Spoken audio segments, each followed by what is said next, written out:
Good afternoon, everybody. Welcome to our council meeting of the 18th of July 2022.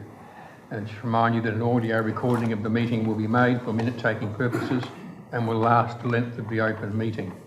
The audio file will be made available on the council website after the draft minutes have been circulated. I'd like to welcome our elected members and our Chief Executive Officer, Nigel Morris, our General Manager of Growth, Matt Grant, our General Manager of Resources and Acting General Manager of Environment, Elizabeth Williams, and members of the gallery, Georgina from the Southern Argus, and the gentleman from the SouthCoast Television. We have a request from Councillor Lewis that take a leave of absence from meetings commencing today and concluding on the 13th of August inclusive. Is there a mover for that? Councillor Kermans. Seconder? Councillor Stewart. Sorry. Anybody against it? All in favour? It's carried unanimously. Thank you. So I ask you all now to please stand for the local government prayer.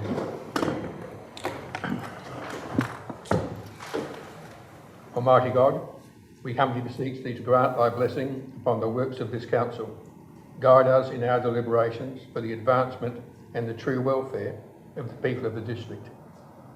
The Alexandrina Council and its communities acknowledge the Narrandjeri people as the traditional custodians of the lands and waters of our council district. Thank you.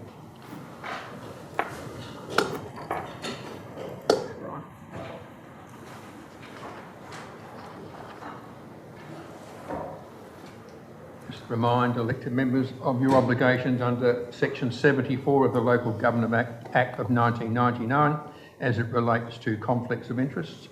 Item 1 is the confirmation of our meeting held on the 20th of June 2022 and a special council meeting held on the 4th of July 2022. There's a recommendation that those minutes be received. Move to Councillor Farrier. Second to Councillor Maidment. Councillor Keeley, sorry. What am I doing? Second to Councillor Maidment. Any discussion, questions relating to the minutes? If not, I'll put the recommendation. All those in favour? Against? It's carried unanimously. Item 2 is adjourned debate. 2.1 is adjourned debate regarding the Alexandrina Sustainable Agriculture Roundtable and the appointment of industry representatives. The adjourned debate was moved by Councillor Rebick, seconded by Councillor Maidment. They have both spoken to it. There is a revised recommendation on page 12, should this initial one fail. So is there any discussion relating to the item? Councillor.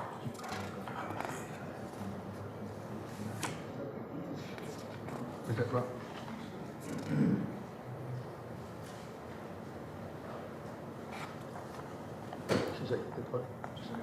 Yeah, I'll leave it to you, Nigel. Through the Chair, I just wanted to remind members that at the last council meeting, the mover and seconder had in that motion, and if we just scroll up a little bit, you can see that in the appointment there, it talked about David Basham being non-voting. You'll recall that at our last elected member briefing, we talked about the terms of reference, which doesn't allow the non-voting. So even though we've got a mover and seconder, we do ask that either that, well, that's before us at the moment, but we need that to be removed either by the acceptance of the mover and seconder or voting it down and trying it again. So mover and seconder happy to remove the word non-voting? Yeah. Yep. So that's okay. So that can come out. Then it becomes pretty well the same as the item on page 12. So any discussion? Councillor Kermans? Thank you, Mayor Parks. Members, I guess I take responsibility for this being deferred and further discussed. We had a very short discussion at the workshop, and I guess I do strongly support this group. I think this is something that Alexandrina definitely needs, given the wide variety of agricultural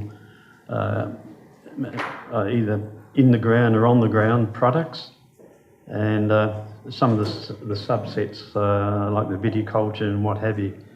I still think one of the subsets should include the word dairy. I think dairy is a very important industry in Alexandrina, and in fact a couple of the members are from the dairy side of things. I'm still not sure, and it probably needs confirmation, but the political member was selling his farm, and if it has been sold, then he may no longer be a ratepayer in Alexandrina, if that could be clarified. They've sold one farm, but they still retain another farm. All right, that's fine.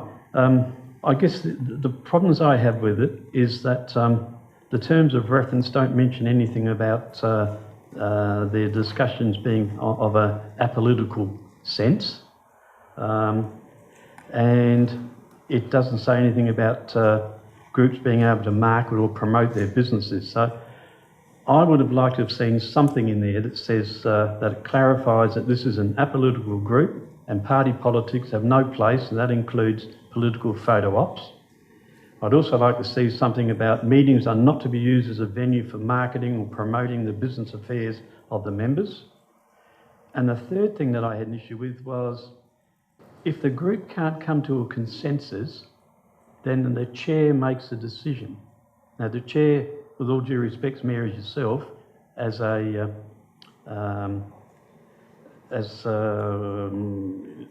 are a ex officio member, and I'm just wondering how democratic that is, that if there's no consensus by the members, then you make a decision about which way it goes. It seems to me, in my view, if you can't reach consensus, no decision's been made, I would have thought. And I refer to you the authority decision making. It says, if consensus is not possible, the chair will make the final decision. I think that's rather strange to have that in the terms of reference like that. So either the group at its first meeting sort of looks at these things and make some recommendations about the terms of reference, and including the points that I made, or we do it here. But at this stage, I have difficulty supporting this, although I support the members who are going to be part of it.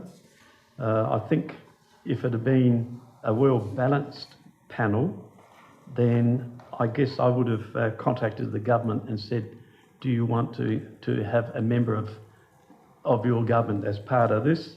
Because to me, it looks a little bit like it's an opposition political group, because there's no one there from the government. And I think we've got to be so careful with making sure that we balance these panels and that they are apolitical. That's my only comment. So at this stage, I probably have difficulty supporting in principle the establishment of the panel, unless we include something like I've been talking about.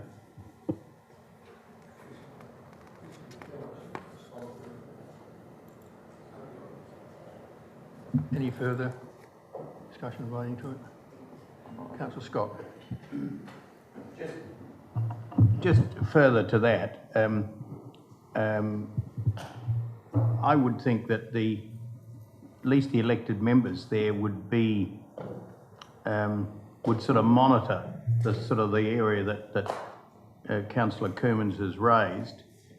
You know, I think if we see sort of a marketing advantage happening or something like that, that's where I think the elected members can sort of just draw people's attention to it and sort of get the thing back on an even keel. I don't think it'll happen. I think people are there for a particular reason, and that's the overall improvement and the servicing of the agricultural industry in this council.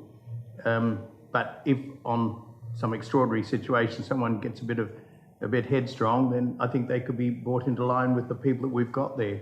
To be quite honest, with all due respects to Councillor Kermans, and for raising it, but I think it could be addressed quite easily. And if it isn't, well then perhaps we take action after that. Any further discussion? If not, I will put the recommendation. All those in favour? Against? It's carried. So, item 3 is representations and deputations. We do not have any. Item 4 is petitions. There are none. Item 5 is questions with notice. There aren't any. So 6 is questions without notice. So are there any questions without notice? Councillor Farrier? Thank you, Your Worship.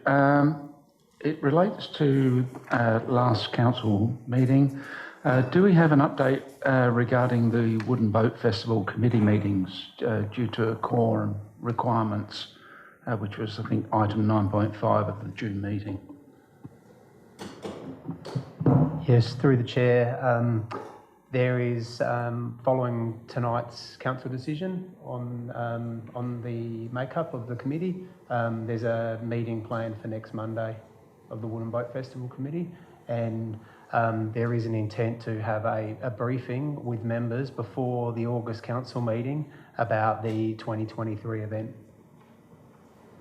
So in essence, the last month's committee meetings have been withdrawn completely. Sorry, I missed that bit. The minutes have been withdrawn and will be received by the new committee and then brought to council. Any further? Councillor Scott? I have a couple of questions, if I may. Firstly, is it possible for this council, in collaboration with the City of Victor Harbor, to have a community events calendar?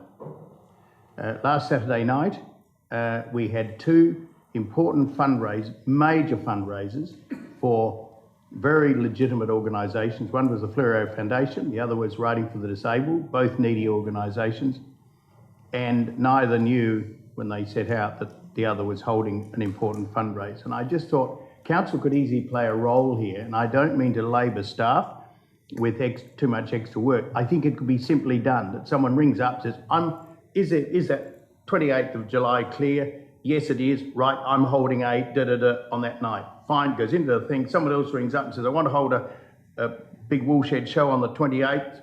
I'm sorry, it's already booked. There's something in our area on that night. You go ahead at your own peril. And I just think that would make it so much easier and we wouldn't get clashes. I attended both of them, but that's unrealistic for most people to do.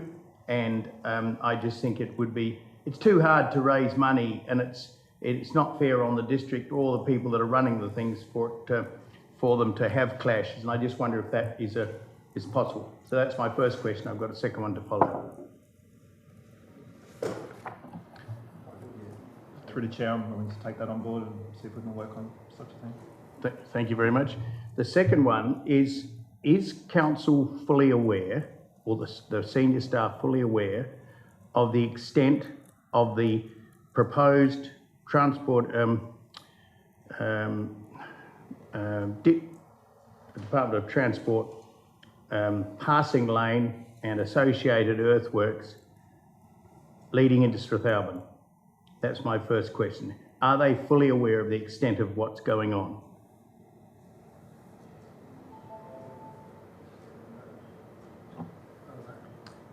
Through the Chair, I'm not sure if I'm fully aware, but that's something I can talk to you after the meeting and make sure that I am, and we'll organise a briefing for us all. Saying just that, if I might just dilate briefly, that within 3 kilometres of the edge of the town, a passing lane is being created at great inconvenience to our landholders. There's a floodway running down the big drain running down the middle, and as I say, it is 3 kilometres from the edge of town and a passing lane for southbound traffic. They will come into, they've got, less than 3 minutes, and they'll be spending between $1 million and $2 million creating it.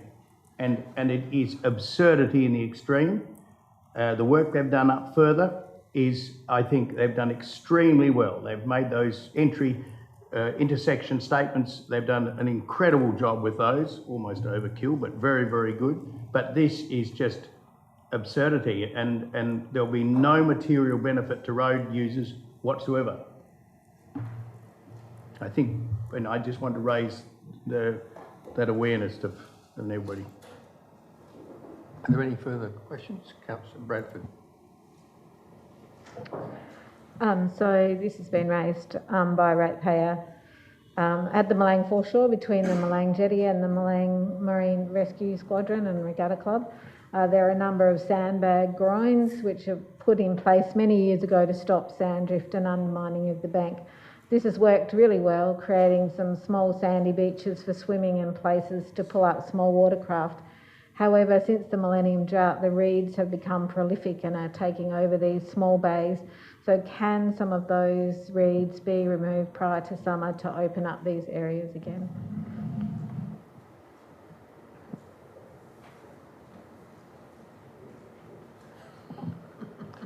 Through the chair, that's something I can have a look into. I do know that removal of reeds is not something that we can simply go and do without the first approvals. I will just have a bit more of a discussion with you and work out exactly what they want, and then talk to the correct authorities to see what can be done. I'll take that on board. Any further questions? Councillor Coombs. My apologies, Mayor Parks. I did try and get these questions in the system by 5 o'clock of Sunday last week, because that's the time that we had to get these in, so we're going to go on notice, but I ran out of time, so I've got to ask them without notice, so I'm sorry about that. But I've got 3 questions, and look, I've printed them out also, so if they're going to be taken on notice, then I've got them written out here. That might help, but I'm asking that they might be included in the minutes as well. The first one is in relation to the special budget meeting on the 4th of July, and specifically to the public consultation responses, which appear to be dismissed as insignificant by a number of EMs, noting also that a few of the submissions were obviously from those seeking funding for a purpose they are directly involved in. My question here relates to the allegation of one EM that many of the responses were very similar, and so some collusion may have occurred.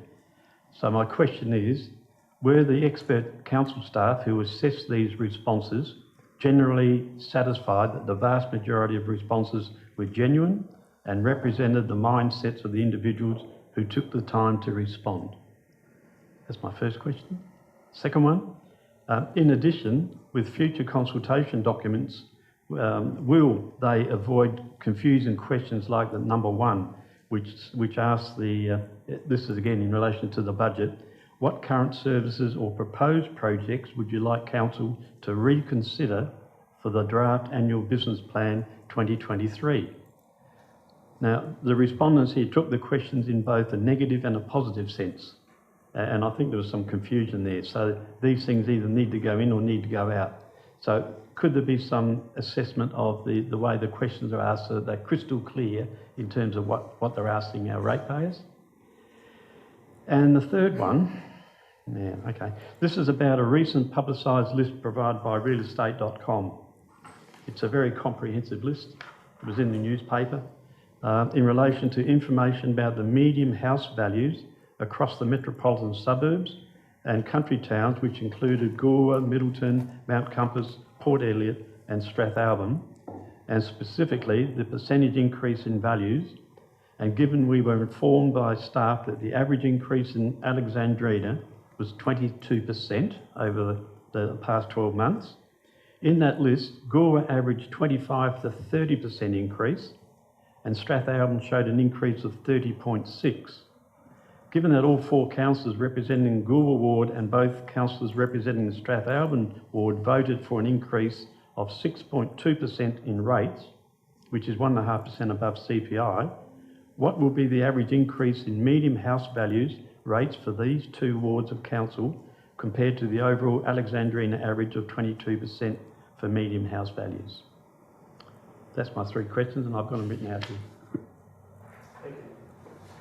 We'll have to they need some calculations, take them on notice, and we'll put them in the minutes for people. Yeah. Any further questions? No, thanks very much. Item 7 is notices of motion. 7.1 is Councillor Carter, notice of motion regarding the Goolwa Wharf and the Oscar W. Councillor Carter, did you wish to move that? May I ask that these be 2 separate motions, please? We'll just do item 1 first, 1A and B. Yep. Thank you.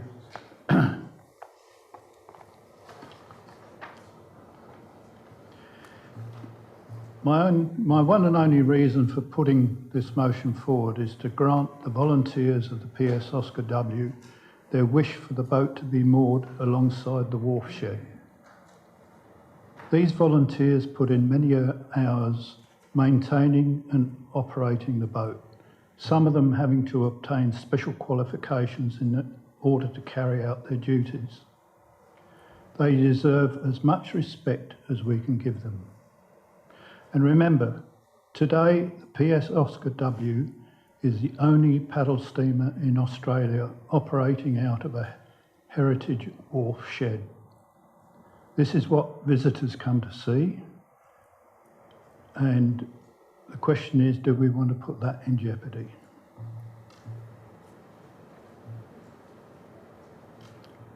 So is there a seconder, Councillor Farrier? You want to second it? You wish to speak to it?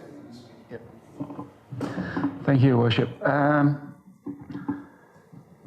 My comments relate to both parts of the motion, since I was understanding that we were going to actually do it as a whole.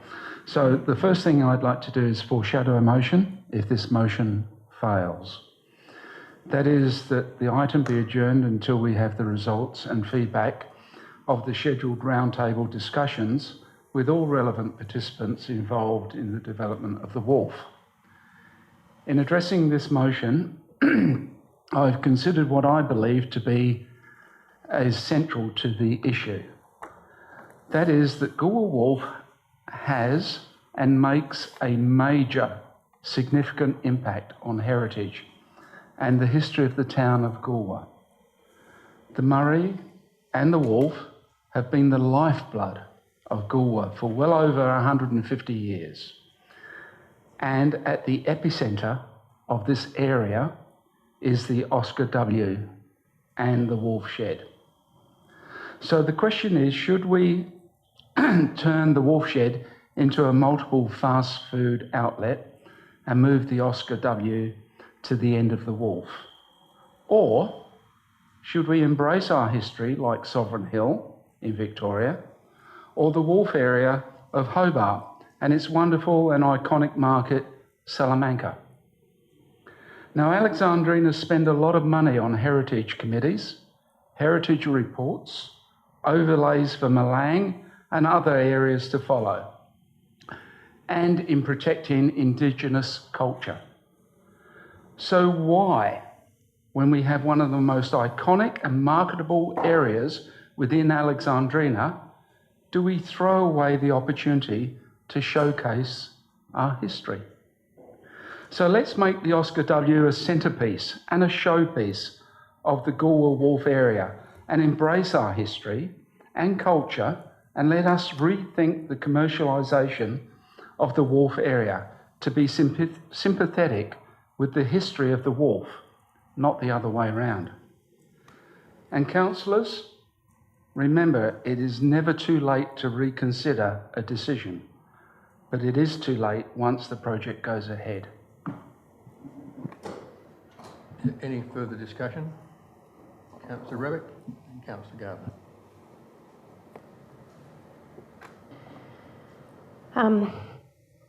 I am, like probably many in the community, very frustrated by this motion that's been put up, because we have had the discussion and we've considered all of the pros and cons with all of the different options, and we have had the community feedback, and we have had discussions with stakeholders, including members of Oscar W, and it's my understanding that there are still members in the Oscar W that are happy with this moving. To address some of Councillor Farrier's concerns about this not being a centrepiece, that was considered, has been considered by the architects, by the community, by everybody, all the stakeholders. And this was the best plan put forward to showcase the Oscar W, to provide it a fit-for-purpose building, to put it front and centre, to connect it with the steam heritage, to provide it the space that it needed, to make it occupationally healthy, and to do the best for our community. We all love the steam. We all are connected to it. We all feel emotional when we see it come down. As our CEO talked the other week, we can't make everybody happy in a leadership role unless, if we wanted to make everybody happy, we go and make ice cream. No matter what, not everybody's going to be happy. And I think this is why we've gone around and around in circles, because some of us do try to make everybody happy. But I need to stick by the majority of the constituents in Goolwa region and Alexandrina region, based on the feedback from the surveys and discussions and understanding of where the bulk of our community sit. And that is why I voted and put forward option B to begin with, and haven't changed and won't change, because I believe what has been put forward has been researched and discussed, and I'm not sure that the motion put forward by Councillor Carter considers all of that. We know, and I will ask a question to, if I might, to administration, that we can't use the building at the end of the wharf proposed for commercial. That means that it jeopardises the grant, because we can only use it for Oscar W and volunteer purposes. So we'd lose that. And we can't, what was the other one? Just bear with me. We don't know if we're going to get the funding or not yet. We need to be able to at least have that opportunity.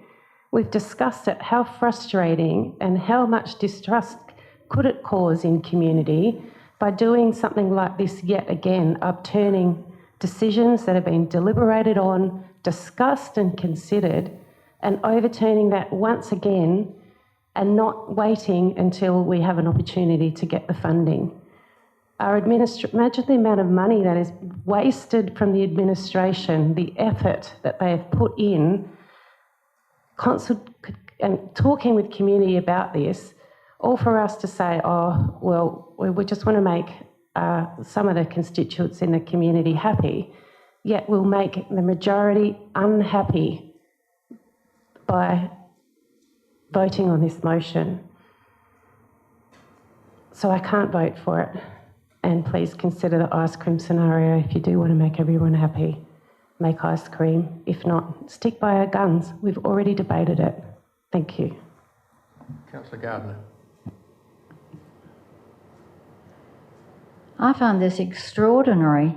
We had a democratic vote. We have spent hours and hours talking about the wharf redevelopment. We had this democratic vote and the majority won. So many of our constituents were really happy. Over 60% wanted to have Plan B. The Oscar W will be still the centre piece of the wharf. It will be in an area where you step off the train and you'll be able to see it. It will be, in fact, directly opposite where the train stops. I don't understand why you would want to change a democratic vote, because once you've made a democratic vote and people know, your constituents actually know that you've made that vote, why would we change?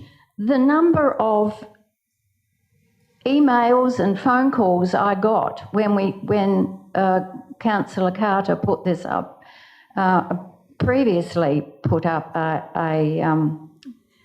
another motion around this issue of the wharf. I can't actually remember how many people rang and emailed me, annoyed and upset to think that we had changed our mind. They talked about us being indecisive, of not being able to stick to a decision. And now we've come here again thinking about changing things again. I just don't understand it at all. The Oscar W is the central thing at the wharf apart from the steam train. Those two things are the most important. But more to that, we talk about the wharf shed. The only part of that wharf shed that is heritage is the roof. Just the roof and the struts that are holding the roof up. So we have an opportunity, and it's not very attractive right now. It's been changed many, many times over 150 years. So we have an opportunity to make it look fantastic. We have an opportunity to be able to stand as we come down into the wharf, to be able to actually see straight through it, to be able to see the river. And people will have an opportunity to sit out there and enjoy the scenery. We will have an opportunity, once we've moved the Oscar W just a bit further up the wharf, to activate that entire wharf area, not just the middle bit. We have businesses who have worked very hard to make their businesses attractive for our community. Do you know how many people go down to the wharf all week long and enjoy the wharf barrel shed?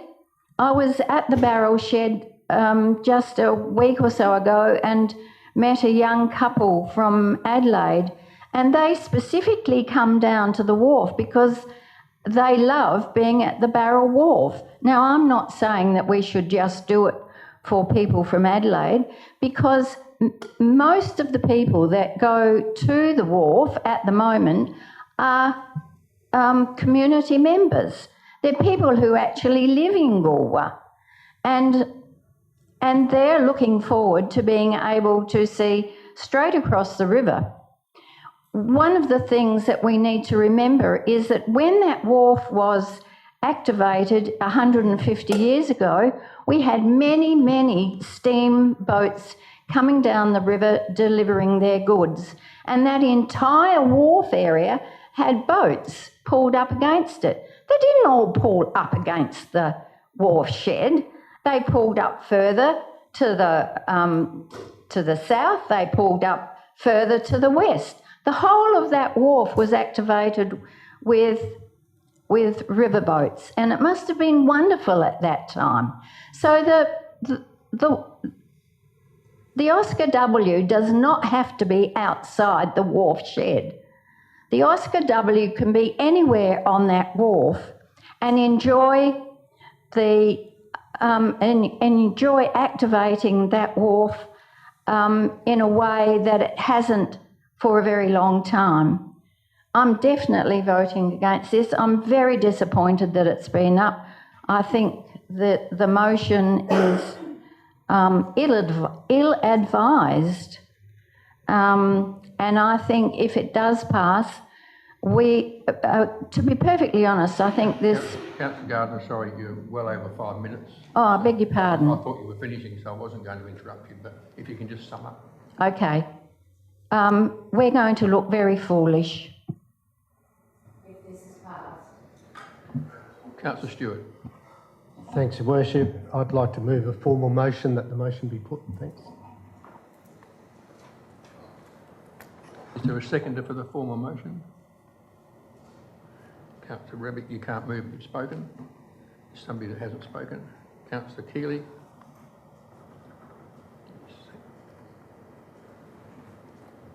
So it's a formal motion that the motion be put.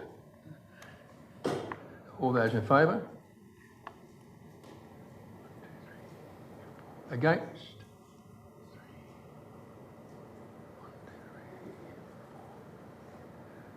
Against is 3, 4. Before or against?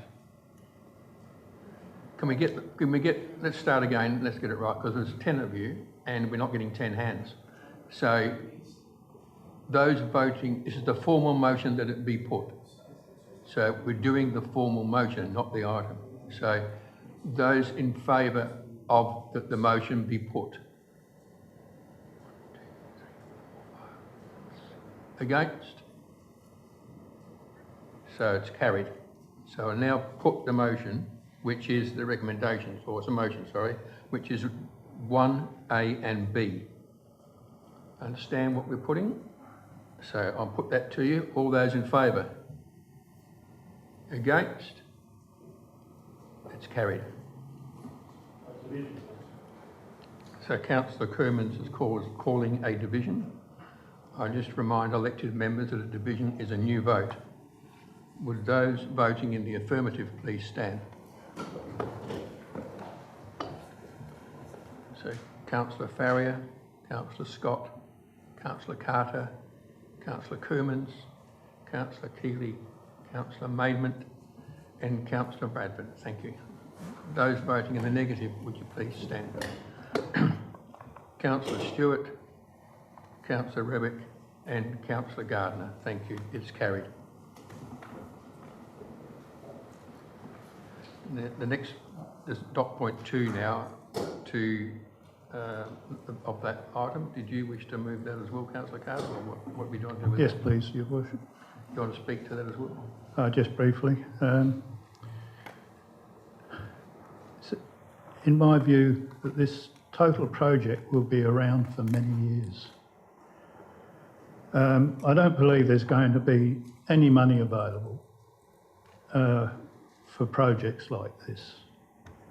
It's already been hanging around for 3 years without anything physical being done, causing considerable increase in cost. So to continue it forward as it is, as long as we get D done, then that's all that really matters at the moment. So, so there's commercial tenancies there which will be coming up at the end of October next year, which I believe don't have right of renewal. So things might totally change there. So in relation to the wharf shed. That's all I have to say at the moment. Thank you. Councillor Farrier, seconding it. Any discussion? Councillor Keeley? This is a wonderful project, of course, and if we were able to do all of this and receive the funding which we would hope to get from the federal and state governments, but we have no promise of that.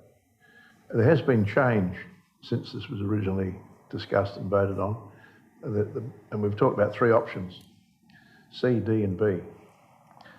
Option D, which is the cheaper one, originally was estimated at 7.5 million, and that's now gone up to 10.2 million.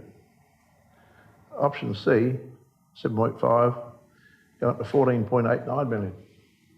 Option B, which we've agreed to, basically, is 7.5 million, going up to 15.46 million, an increase of 7.36 million. That really does rely on getting some significant grants. We can't afford to proceed with those purely funded by the ratepayers. I think the most important thing that needs to be done there is to replace the decking and repair it. People are falling over and injuring themselves, and it looks pretty poor. There has been some money made available for option D.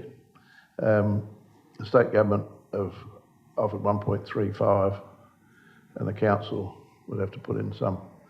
I'm not sure how much, but anyway, really the timber decking is in a very poor stage. Next year we've got the boat festival, and that should have been done by then. The only other thing that really is in that was the re-roof for Signal Point, which is leaking and needs to be replaced. So that's general maintenance, which is very important, and a little bit of landscaping and some directional work for car parking, I think. So I'd just like to see something happen. It just concerns me that we could be talking about this for years to come.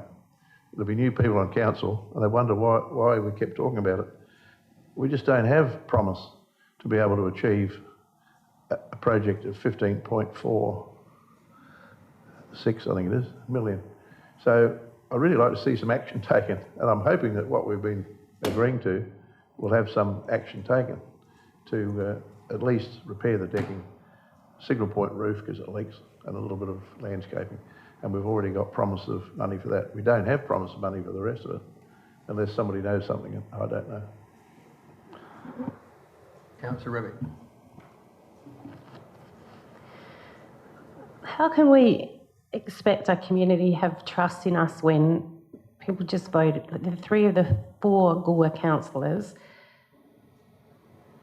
should have a handle on what the community want, yet the chamber votes against that when we're supposed to be in touch with and we are in touch with what our community want.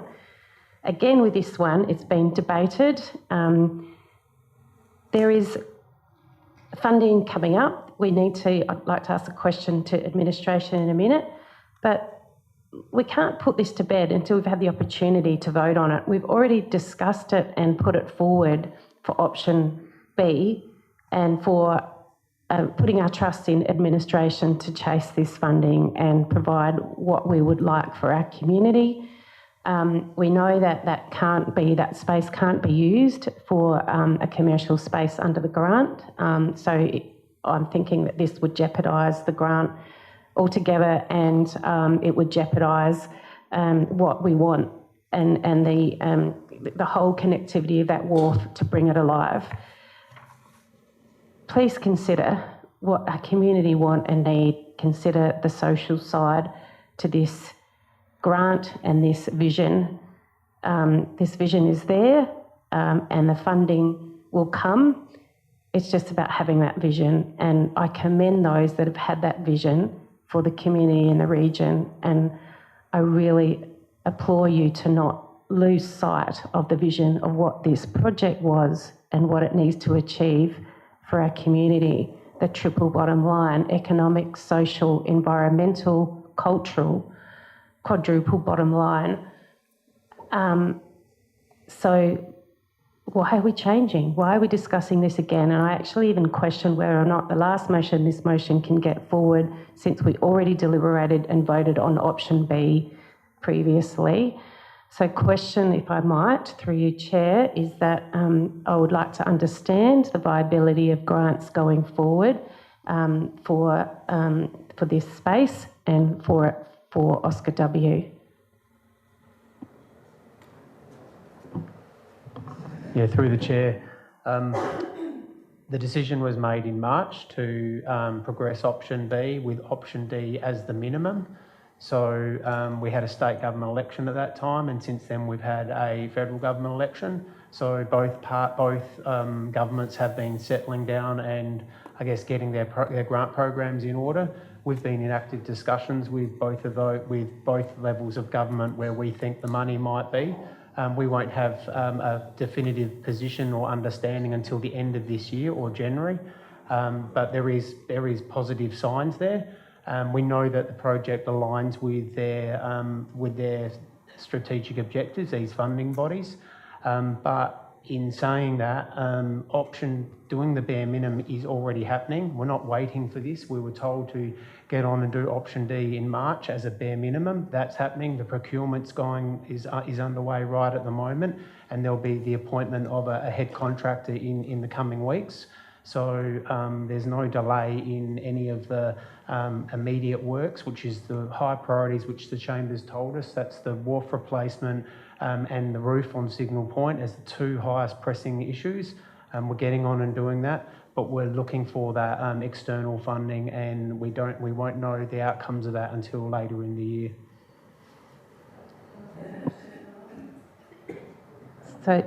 So yeah, my follow-up. Thank you for the answer. My question as well is a policy question, because we've already moved to option B and deliberated on it. By changing this, it's essentially option C. How does that affect things? And are you confident that if this motion goes forward, that there's not going to be any backlash around the political side the technical side of this, because the Chamber has already deliberated and voted on option B?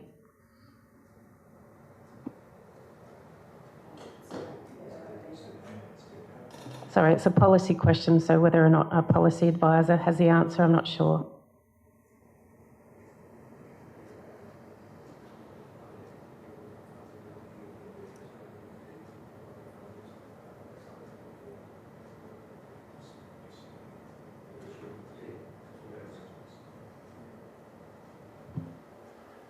So the funding we've got at the moment is for option D, and we're pursuing external additional funding which delivers the full project, which is covered by option B. So there's no implications on that regard. The purpose-built facility that was proposed, that's in option B for the Oscar W. Any other building down that end cannot be funded with the existing grant funding or any government funding, because it's proposed it'd be a commercial operation if the Oscar W aren't operating in it, and it need to be funded by the private sector. My apologies, Your Worship. I think the question was misunderstood, but thank you for that clarification. The question is one for a policy advisor, or is if we do, in fact, if this motion and the previous one has been passed, it essentially means it's option C, where our chamber has already previously voted on option B. So I'm just wondering if this was contested, are you confident that there's not going to be any fallout from this? Through the chair, we are still working on option B. It does look a lot like C, but we are still working on option B.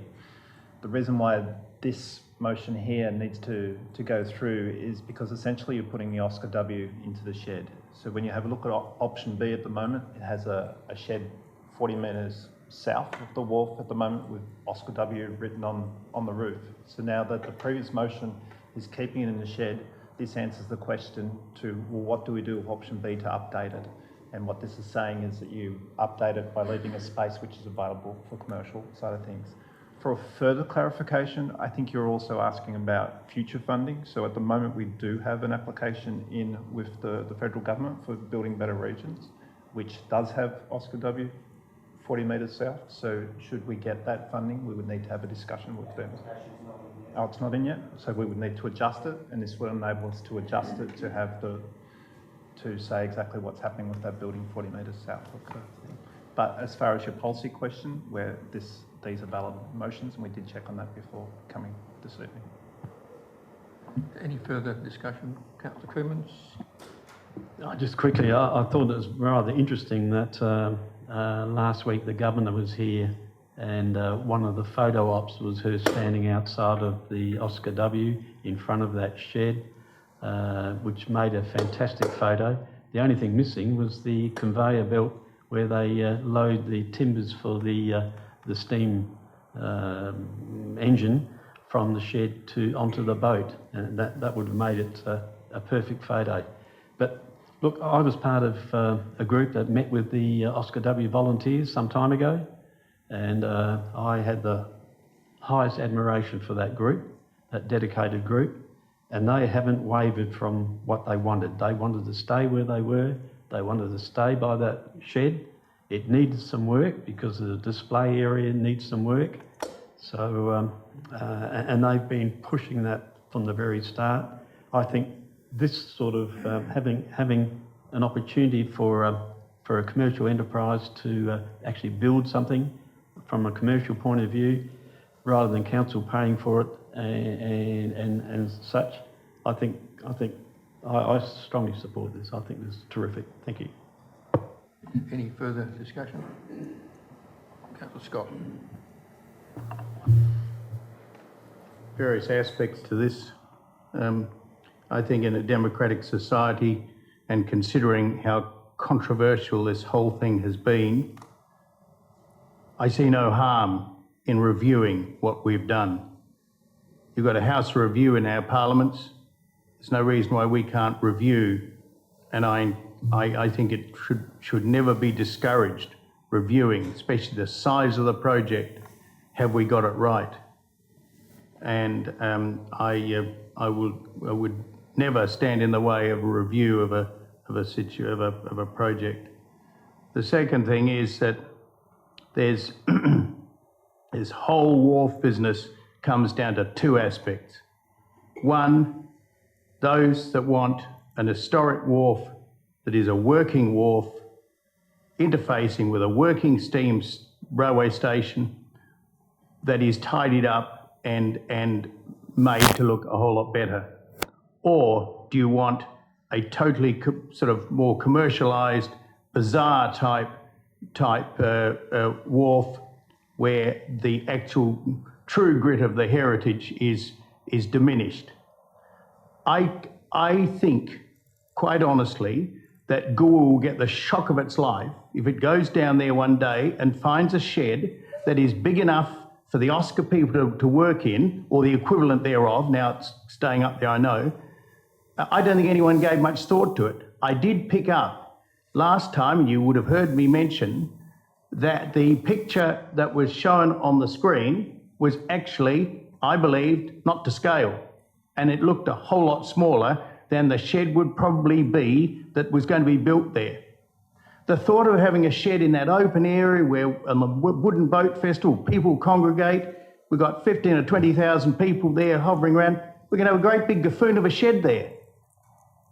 I mean, I just can't even picture why anyone in Goole would want a shed down there on that end of the wharf.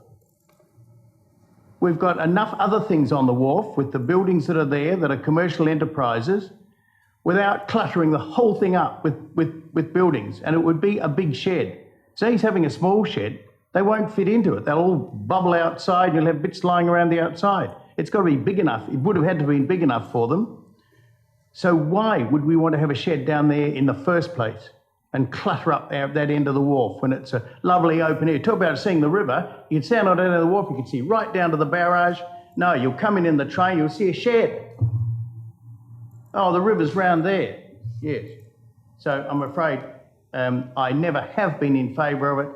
I think a lot of people, with the greatest of respect, and it is my interface with people when they're designing things or being involved in design, find it very, very difficult to imagine from a plan what the real thing's going to be.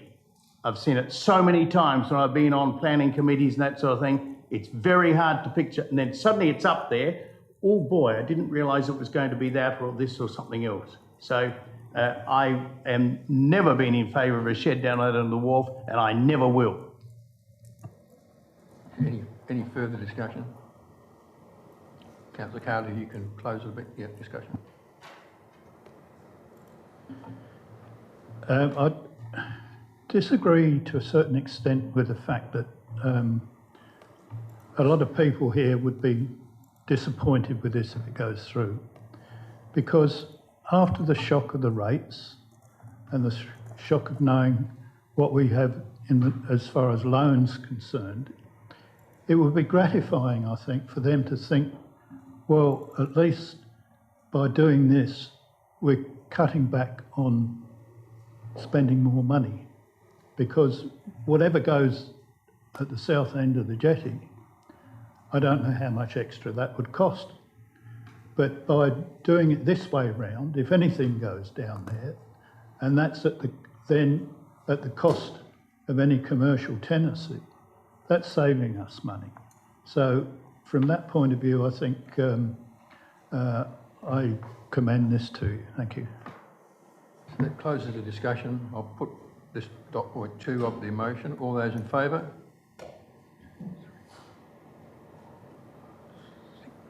Against? That's carried.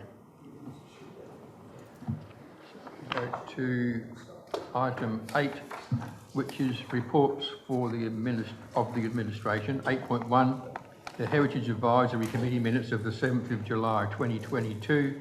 There's a recommendation that those minutes be received. Moved Councillor Keeley. Seconded Councillor Maidment. Any discussion relating to that item? Not, I'll put the recommendation. All those in favour? Against? 4 against. It's carried unanimously. Stay with me, Councillor Scott. 8.2 is a support to community group for the National Heritage Listing of the Goolwa Wharf. You remember we had a deputation requesting that we support that request. There's recommendation there authorising us to write a letter of support. there a mover, Councillor Maidment? Seconded, Councillor Scott. Any discussion? Councillor Rebek. Just a question, is this going to further affect buildings and what we do at the wharf if we have this heritage listing, considering that, as Councillor Gardner has said, it's only the roof of the buildings near Oscar W that are of any heritage value, and I'm just wondering how that might affect growth and development in the region going forward. Through the mayor, no, this will support the master plans, the various versions of the master plans. The master plans that everyone's been talking about tonight have all been through state heritage, and they're highly supportive of the adaptive reuse of the buildings down there as proposed. So this will reinforce it, and it will also add build on the tourism attraction as well. Councillor Carter. Yes. I'm concerned about the Harbour Masters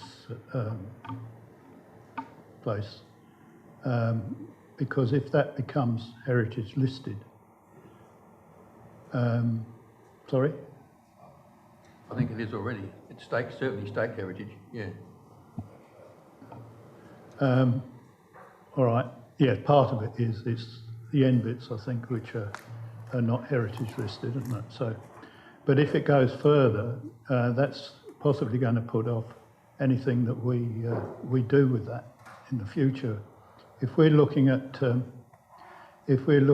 possibility of still going back to putting it on the market, then that could very much put people off.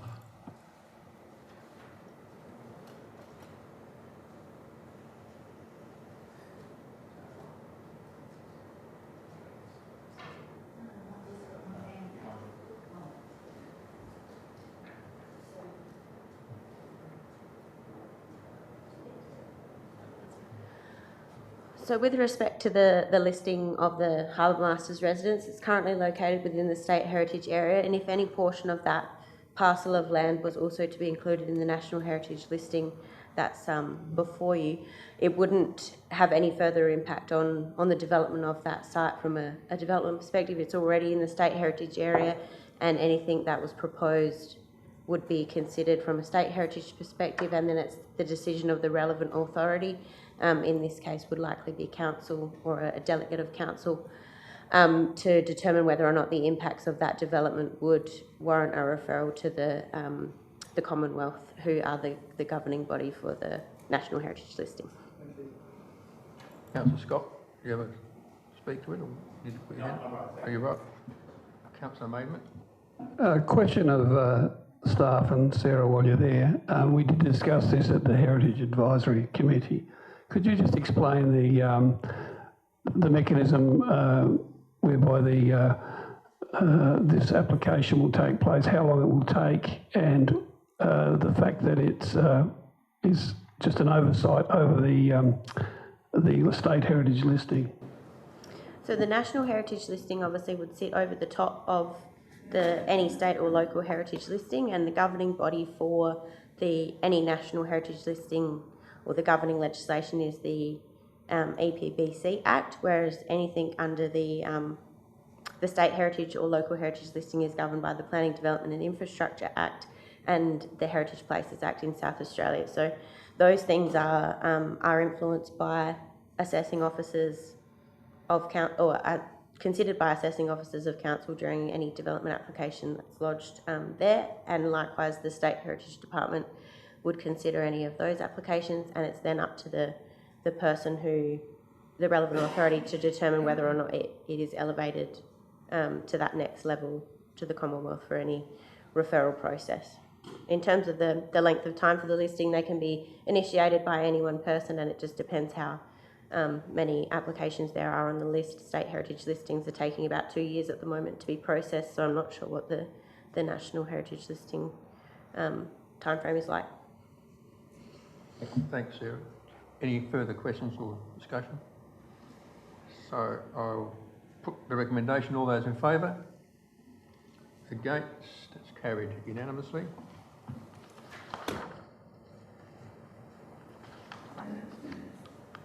.3 is the update on Lot 10 Langhorne Creek Road, Strathalbyn's Master Plan project. There's a recommendation there which seeks to include the Harness Racing Club as part of that stakeholder group. Is there a movement for that? Do I need to declare a perceived conflict of interest? The fact that I'm a life member of the Harness Racing Club, but I'll sit on the... Councillor Keeley, you wish to move it? Seconder? Councillor Gardner? Any discussion? Councillor Farrier? Thank you, Your Worship. I'd like to move a formal motion that item 8.3 be returned to the chamber when the following have been undertaken. That the report on the progress of Lot 10 be presented to the Council. The report is not included in the attachments or the body of the agenda, only an executive summary. 2, that the received expression of interest from the Harness Racing Club be presented to the Council. The expression of interest is not included in the attachments or the body of the agenda, so we have no way of knowing of any conditional statements or obligations within the expression of interest. And 3, that feedback be presented to the Council after the presentation of the details of the Harness Racing Club's expression of interest of being included in the Lot 10 stakeholder group and any implications.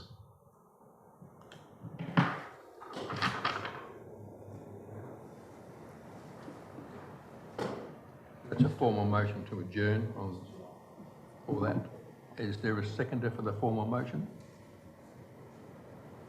Councillor Coomans. So I will put the formal motion that we adjourn it pending that additional information. All those in favour? Against? So that's a tie.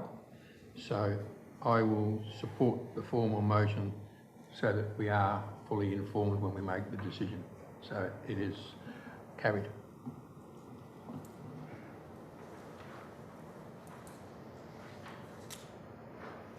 Not that I doubt the Harness Racing Club have got good is going to be good, but I just think making decisions like this without a significant majority are irresponsible.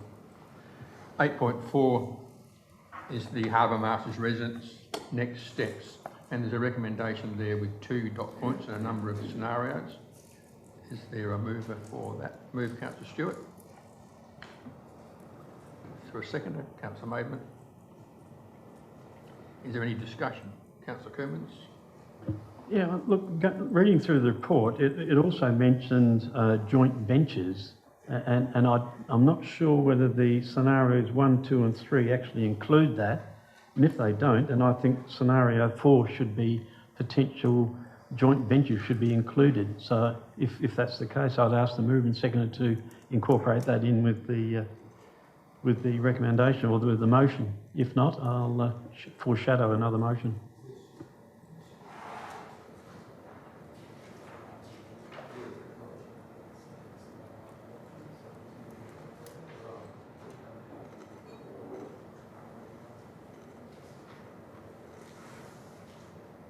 It's up to it, as Matt just mentioned. Jeff Hayter came to the presentation on this some time ago to us about this building, and one of many presentations on it over the years, and identified that joint venture wasn't really a good thing to consider, but it can be in there and it can be considered by the community.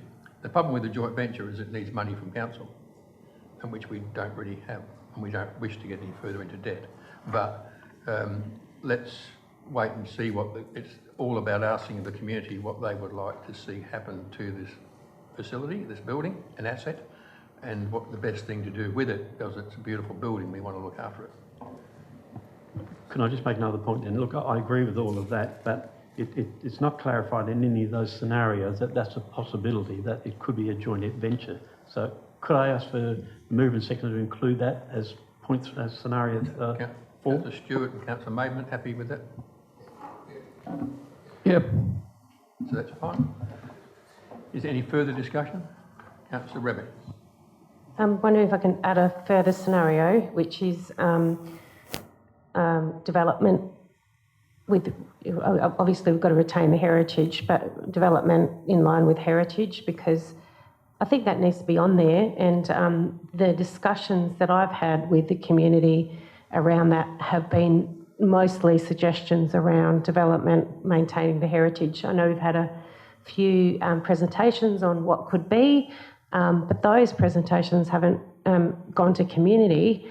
And so I think we need to look at the development of the site as well, keeping in line with the heritage. So, I mean, commercial lease, I would imagine, is just the lease of the site as is. So can I ask the mover and seconder if we could please add that also? Yes, that's quite fine. I'm sure they're happy. That's the reason why we still own it and didn't go ahead the last time, because we couldn't tie up all the loose ends absolutely 100% on the heritage retention. So, Councillor Carter. Thank you. In relation to the community use, when this goes out for public consultation, can there be some indication of costs involved to council with obviously upgrading within the building and repairs to the building included in that? It's highlighted in the report. So, any further discussion? I will put the recommendation. All those in favour? Against? It's carried unanimously. 8.5 is the Fleurieu Regional Assessment Panel Operations Report for 2020-2022, and there's a recommendation that that be received. Moved Councillor Carter, seconded Councillor Scott. Is there any discussion? I'll put the recommendation. All those in favour? Against? That's carried unanimously.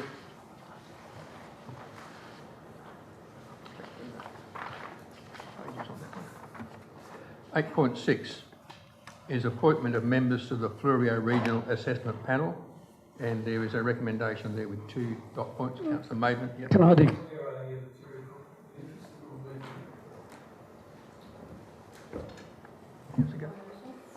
Yep. Moved by Councillor Gardner. Is there a seconder? Councillor Stewart. Is any discussion? Good group of people there. No, so I put the recommendation. All those in favour? Against? It's carried unanimously. Councillor Maidment can come back now, thanks.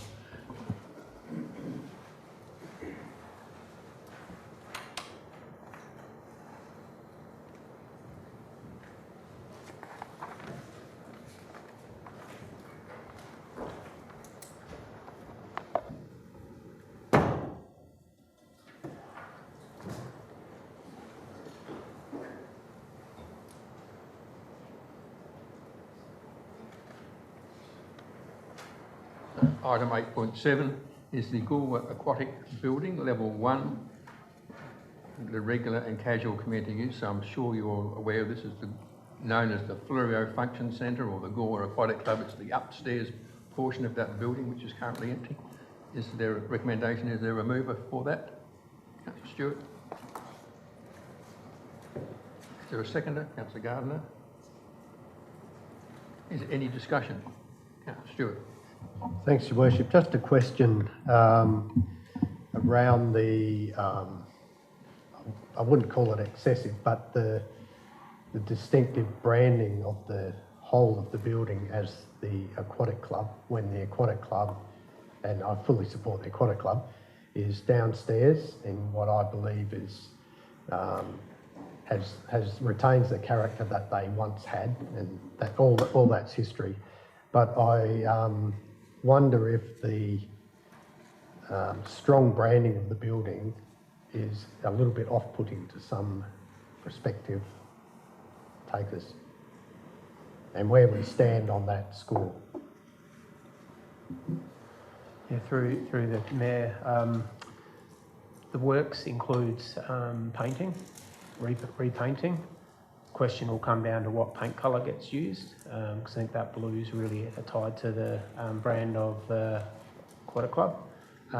There does appear that it has a naming rights type of presence, which if there's discussions with this business, there might be a naming rights interest as well, which would have a monetary value to it, which would help council. So I think there are things we might need to bring back in an update, potentially in confidence, if we have an update on who we're talking to.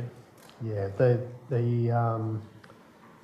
branding on the road side of the building seems to me fairly appropriate in naming the building. It mentions the Aquatic Club, and with me that sits okay with the history of the place, unless a new tenant specifically wanted to brand that. It's more the river side that I think appears a bit excessive from the water. Any further discussion? Councillor Farrier? Just a question, if I may. How are we proceeding with the repairs and maintenance of that aquatic centre at the moment? Last time I think we talked about there was a significant amount of rust, and obviously painting, you've addressed painting, but certainly the rust issue, and that was one of the things that was putting a lot of people off from actually taking over the tenancy of the place.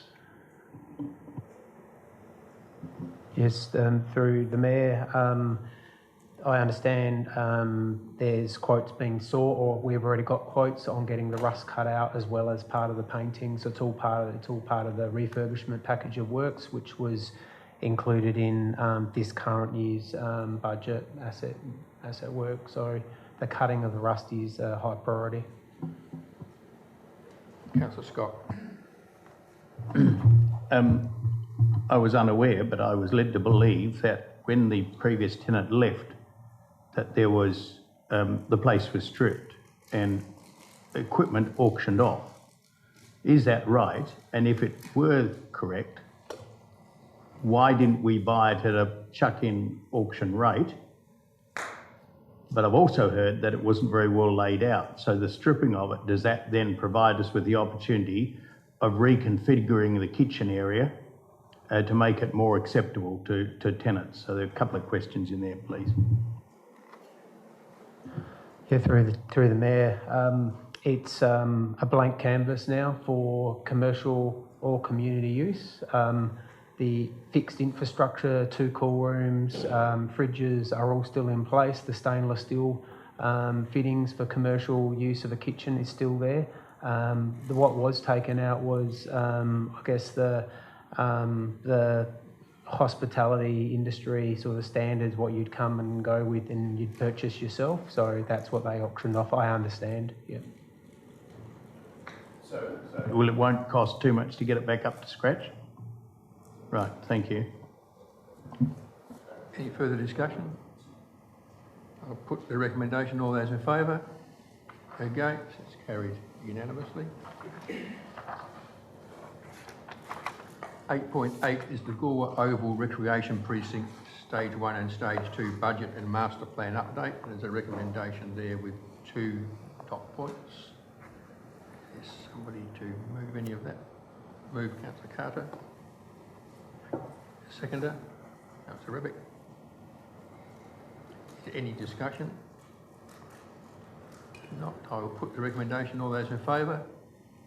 Against? It's carried unanimously.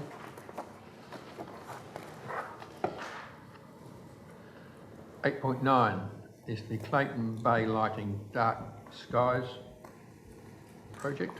Want to call it something? Is there a mover for that? Councillor Bradford. Second to Councillor Scott. Is any discussion? Councillor Scott. I'd just like to, I'm very keen on supporting Clayton. If they are keen to have the dark sky concept, I'm keen to be right behind. I think our council should be right behind them because it gives Clayton that extra uniqueness and makes it attractive for a particular reason. And I'm all in favour. I wasn't when I first read that. I thought we were going to brighten the whole place up. But when I read the finer points of the lighting situation, it seems to be an acceptable type of lighting. And I say let's help them to achieve their. If that's what they want, let's help them to achieve it. Thank you. Councillor Maidment, then Councillor Gardner.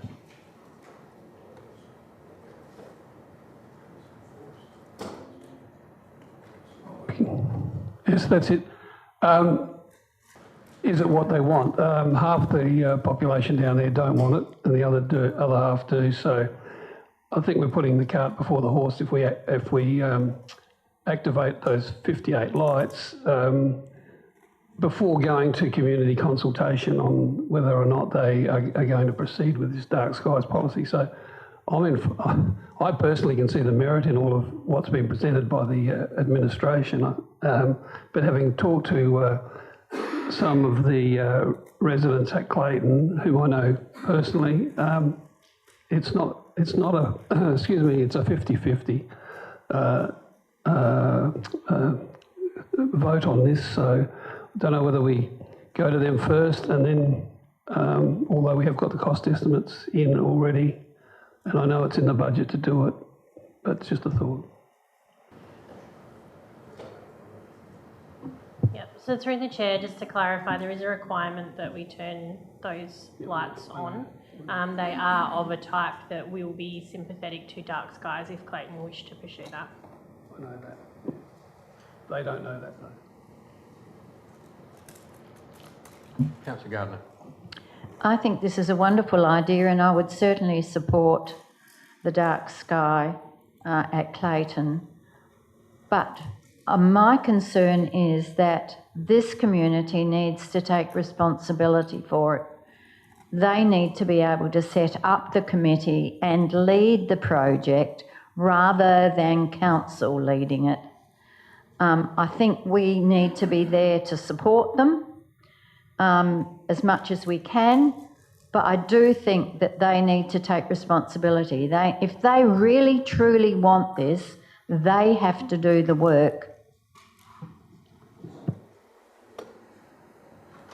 It's in the it's to create a community committee, so that'll sort of sort that out. Councillor Farrier. Thank you, Worship. Look, I couldn't agree more with Councillor Gardner. She's hit the nail right on the head. However, with that in mind, when I look at point 2, this is what the sticking point is for me, that Council undertakes community consultation in accordance with the Council's public consultation policy. Now, we spoke about this at the last briefing, where normal public consultation wouldn't work in this case. We need everybody on board. And if you're going to go out to public consultation, which we have to do, but we have to get it right, I honestly believe that in this case, we need to send out individual letters to each member of the Clayton Bay community. It's not going to be hard. This is something that's unique. We don't want people from outside the area saying, I agree with dark skies, and we get flooded with my say votes, of which council can't verify where they've come from. And you don't want multiple people voting for the same sort of thing. You want a true and accurate indication. And there's only one good way, and it's either go and knock on the door, which I know we won't do, but the easiest thing is to actually turn around and go and write them a letter and then look at the serious responses. Any further discussion? Councillor Bradford, yep.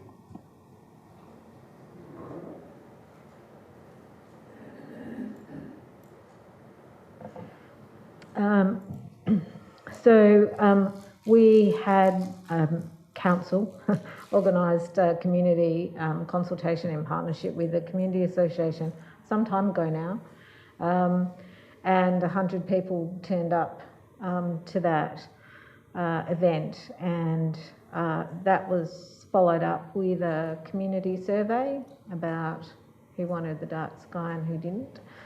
And so there were some very brave people that day, very few, not many of them, who actually stood up and said that they were happy, you know, they wanted lights in their section of Clayton Bay. So I think this is a balanced view. It still gives Clayton Bay the opportunity to have the dark sky, but it also gives them those that want better lighting to have it, and it removes the risk that council has at the moment with given the Australian standards, and if you've got lights there you have to switch them on. So I did think a bit like Michael that the motion was, you know, I would have preferred that this had gone to the community first before it came here to find out what they thought about that. But I'm pretty sure that there'll be enough of a team of people that will want to get involved with the dark sky. You know, they are absolutely committed to it down there, so I don't think that will be a problem.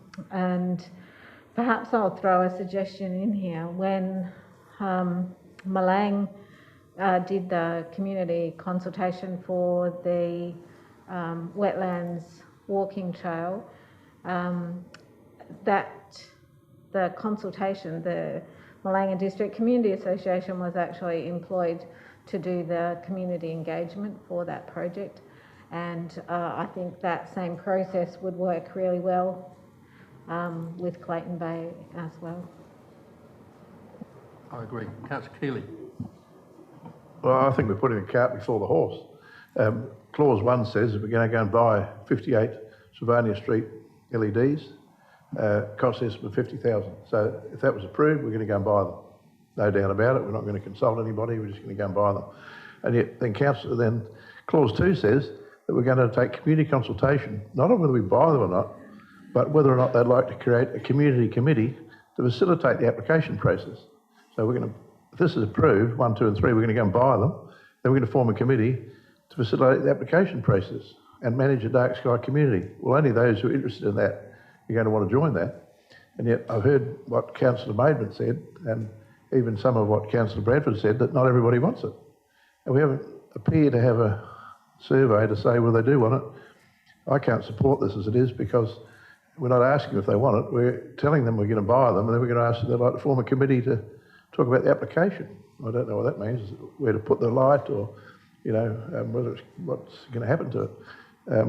They will have 58 lights. Doesn't make any sense to me. I think clause 1 should be eliminated, and clause 2 ought to be open to community consultation, not just to facilitate the application process, but actually whether they want it.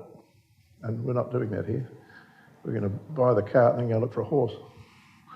I think Elizabeth tried to explain that earlier. The problem we got is we have a legal obligation to provide a certain standard of street lighting.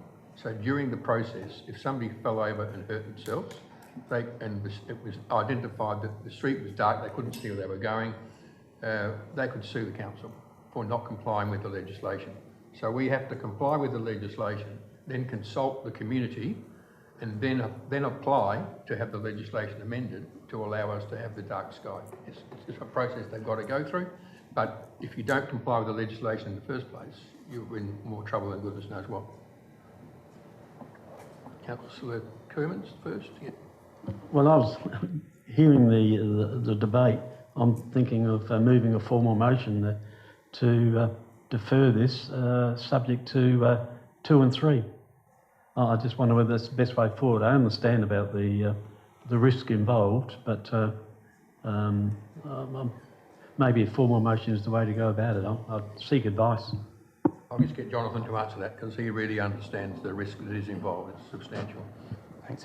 Through the Mayor. So there's really two things here. One is lighting up the land developments of Pelican Waters. So the advice is, as the Mayor said, is that's litigation. So we need to light up those land developments. The dark skies application or accreditation is a separate thing. So the lights that we're proposing for those developments are dark skies compliant. So they wouldn't affect any accreditation process. But recommendation number 2 is consult with the community whether they want to proceed down that path of getting the dark skies accreditation. So it's specifically about accreditation. And the first part, excuse me, is specifically about lighting up those land developments. So we've got lighting plans for those developments, sorry. So we have lighting plans. So when you have a lighting plan, you're obligated to light them to Australian standards, which is what we'd be doing. So that's point number one. And point number two is asking the community whether or not they want to proceed down that path for accreditation. Okay, in that case, I don't think a formal motion is necessary. I think 1, 2 and 3 covers what was just being explained. And I can see the advantage of getting efficient lighting like this that actually throws light in the areas that it needs to be, rather than wasting, is going to be a cost saving. So I speak in support of 1, 2 and 3. Councillor Revick. A question, if I might. Where I live, there isn't very much street lighting, and we can see the stars all the time. So why would we just not, to save money, have lights at all? I know I understand your comment, Your Worship, about if you put lights in and people trip over, but then there's areas in a region that don't have lights at all. So will we just not remove the lights? I do support the concept in principle. I guess $50,000 is a hefty cost though, when there are other important projects too in relation to climate change that haven't had funding allocated where they should. So I just wanted to raise that. But the question is about why don't we just remove the lights altogether? Because there are areas that don't have lights. Where I live in the council doesn't have street lights. So we take torches when we walk at night. Yeah, so it really comes down, it's quite complex. So if there's a lighting plan for an area, so with new land divisions, they come with a lighting plan. So if there's an existing lighting plan, then you're obligated to light them up to those plans that are made for Australian standards. So in those older areas or legacy areas, so in Clayton's case, out of those 58 lights, only 12 of them are in the older part of Clayton. The rest of them are all in that new land development up in the north there. So if there's no existing lighting plan for an area, you don't need to provide it. You may identify safety issues in various areas, like we've seen DIT have done recently around the district, lighting up certain intersections, so Mount Compass Road, the Bull Creek Road, Alexandrina Road. They've identified those intersections as being dangerous, so they've lit them up retrospectively, which you can do, but if you have a lighting plan, you have to do it. So all land divisions come with a lighting plan, that's why that's that. Any Councillor Barrier? Just a question, if I may. With the land development, the new land development where you're proposing to put the lights, is there any reason why a developer, whoever develops the land, generally is responsible for putting the lights in? Roads, lights, sewer, water. Why has it now become council's responsibility to put lights in? So when that was created, that land division, the developer did put the lighting columns in there so that the infrastructure's there, it's just not the luminaire or the globe on the top. So I think it was a decision of council in 2006 that said, the community said they didn't want it lit up until such time that there was sufficient housing there to warrant it. So it was essentially a decision of council originally not to put them on. So going back to the original question then again, isn't the developer still responsible for putting the luminaires there? Not just the post. It should be working, surely. Well, I'd have to take that on notice, but I'm assuming from 2006 we'd have to see who that developer was and if they're still operating and whatnot. So we can take that on notice. Thanks, Jonathan. Any further discussion? So I'll put the recommendation. All those in favour? Against? It's carried unanimously. 8.10 is the Shannon's Adelaide Valley Strathalbyn Town Stage proposal. There's a recommendation there with 2 dot points. Move Councillor Keeley. Second to Councillor Maidment. Any discussion? Councillor Coomans. Yeah, just a quick note, I think, that the 23,000 is going to be reallocated, and please remember that we had a number of operating projects that were not funded and deferred, things like urban greening, road grading, fire track maintenance, and additional tree trimming, which were all considered some priority in our two-day workshop. So please take that on board when we're reallocating that money.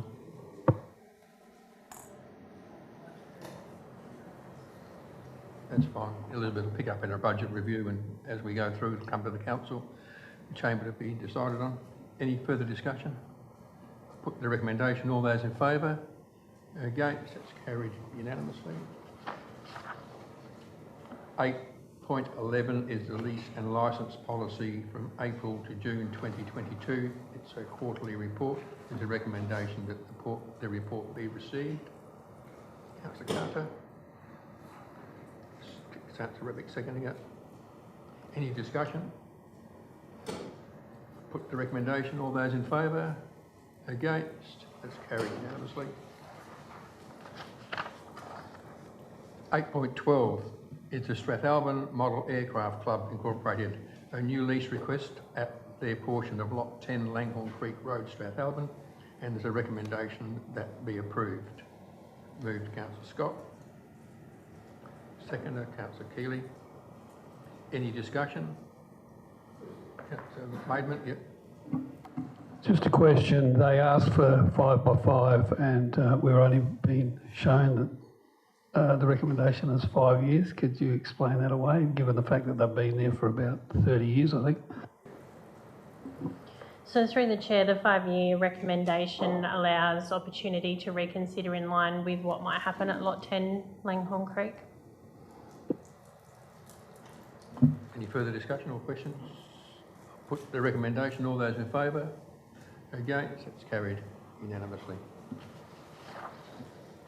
8.13 is the Strathalbyn Arts and Crafts Group Incorporated, a new lease request for their property at number 9 High Street, Strathalbyn. There's a recommendation that that be approved. Moved Councillor Maidment. Seconded Councillor Keeley. Any discussion? Councillor Keeley. Only to say what a fantastic group they are. They're there in all weathers, and they're also very generous. The money they raise, they put into other community groups. I can only say how grateful we are, especially at the Gilbert Motor Museum, where in the very early days, the ladies came down and said, we'd like to help you. And so they really make a great contribution to Strathalbyn. So very pleased to support it. Any further discussion? I'll put the recommendation. All those in favour? Against? That's carried unanimously. 8.14 is the partial waiver of a building envelope clause contained in a land management agreement between the owner of 57 Waterport Road, Port Elliot, and the Alexandrina Council, and there's a recommendation that that be consented to. Moved Councillor Maidment. Seconder, Councillor Carter. Any discussion relating to that? Councillor Maidment, you first, then Councillor Gardner. Yeah, looking at the plans, the initial land management agreement established in 1993, there's been considerable plantings in that area, which would screen the proposed shed from the Waterport Road, and at the back, at the rear is another property. So it's not inconsistent with what's been happening there since 1993 with other neighbouring houses. So I'm quite happy to support this. Councillor Gardner. Just a question, Your Worship. Have the neighbours been notified? Have they been spoken to? Do they need to be told that this is outside the envelope? So with public notification of development applications, the land management agreement does not have an impact as to whether or not it triggers public notification. In the case of this shed, it doesn't trigger notification. It's not situated on the boundary of the allotment, which is generally the trigger in a neighbourhood or rural living type zone for that. So there's no requirement for public notification. Any further discussion? Put the recommendation. All those in favour? Against? That's carried. You against, Councillor Scott, or for? No, I'm sorry. Carried unanimously. This helps me get it right, that's all. 8.15 is the appointment of the South Australian Wooden Boat Festival Committee members. Just a few new members. There's a recommendation that be approved. Moved Councillor Keeley, seconded Councillor Carter. Any discussion? Councillor Ribbett. Just well done to everybody that puts in a huge amount of work on the committee and those that have volunteered to be on it. And thank you. Any further discussion? Put that recommendation. All those in favour? Against? That's carried unanimously. 8.16 is the Galway Tidy Towns request for a seat and plaque. There's a recommendation there with all the details. Moved Councillor Gardner. Seconder Councillor Carter. Any discussion? Councillor Carter. I was spoken to about this by the recipient actually on Saturday, and he was a bit disturbed, asking, does council know something he doesn't, as it's a memorial seat?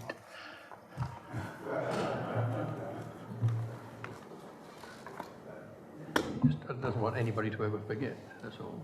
Any further discussion? So I'll put the recommendation. All those in favour? Against? That's carried unanimously. 8.17 is the repair of the Billingham headstone in the Woodchester Cemetery. Is there a mover for that? Councillor Keeley. Councillor Maitland seconding it. Any discussion?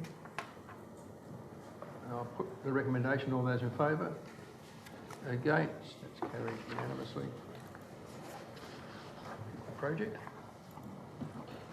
8.18 is the placement of interpretive signage at Mary's Well at Hartley, and there's a recommendation that be approved. Move Councillor Stewart. Second Councillor Bradford. Any discussion? No. So I'll put the recommendation. All those in favour? Against? That's carried unanimously.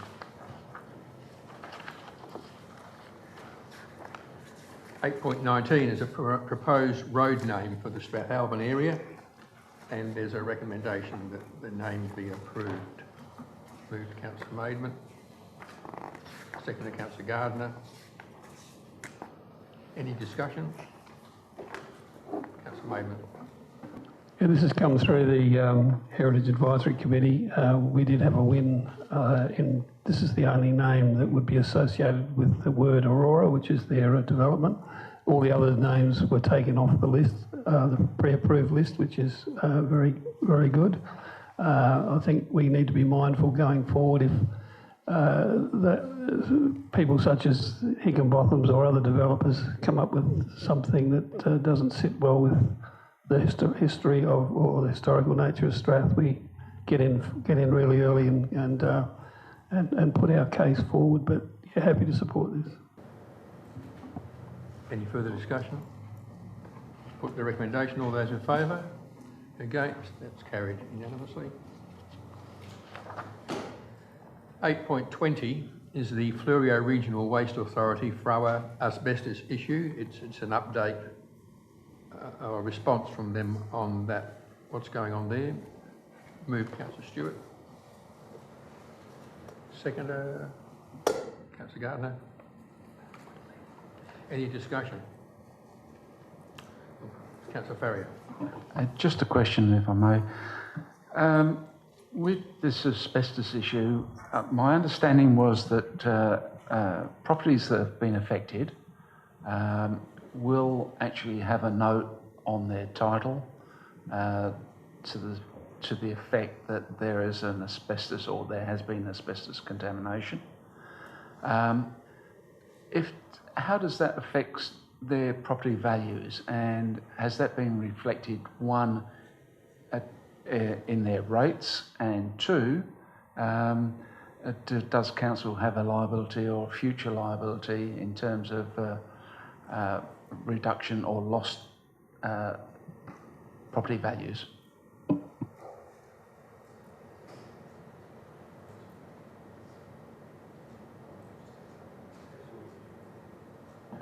Through the chair, I'll have to take that one on notice. Any further discussion? I'll put the recommendation. All those in favour? Against? That's carried unanimously. 8.21 is the resignation of Councillor Lewis from some council committees, and there's a recommendation that there's listed there 4 dot points. There's a recommendation that Councillor Cummins. Look, I'm happy to move it. Well, I'm not happy to move it because I think that she will be a great loss to those committees. But just to note, the CEO Performance Management Panel, which she's a member and I'm a member of, unanimously thanked her for her valuable contribution to the panel, and you as Chair, Mayor, will be writing to her to tell her that. And I say that because the last dot point also says that the Climate Emergency Advisory Committee also wanted to thank her for her very valuable services. So I'm very I'll move it, regrettably. Is there a seconder? Councillor Farrier. Any discussion? Put the recommendation. All those in favour? Against? That's carried unanimously.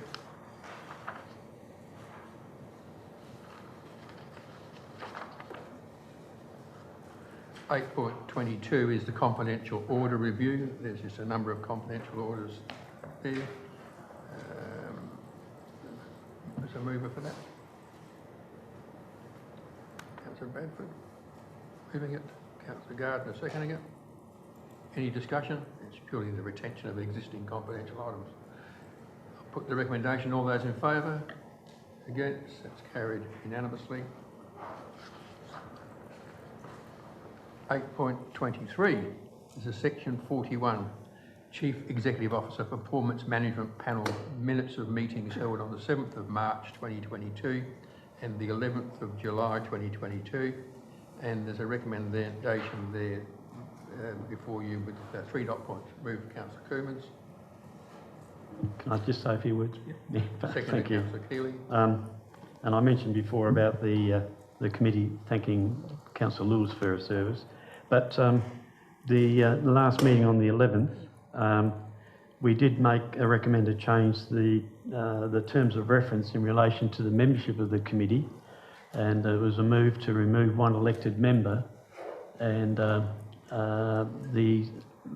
update in the Local Government Act requires a panel like that to have an independent member.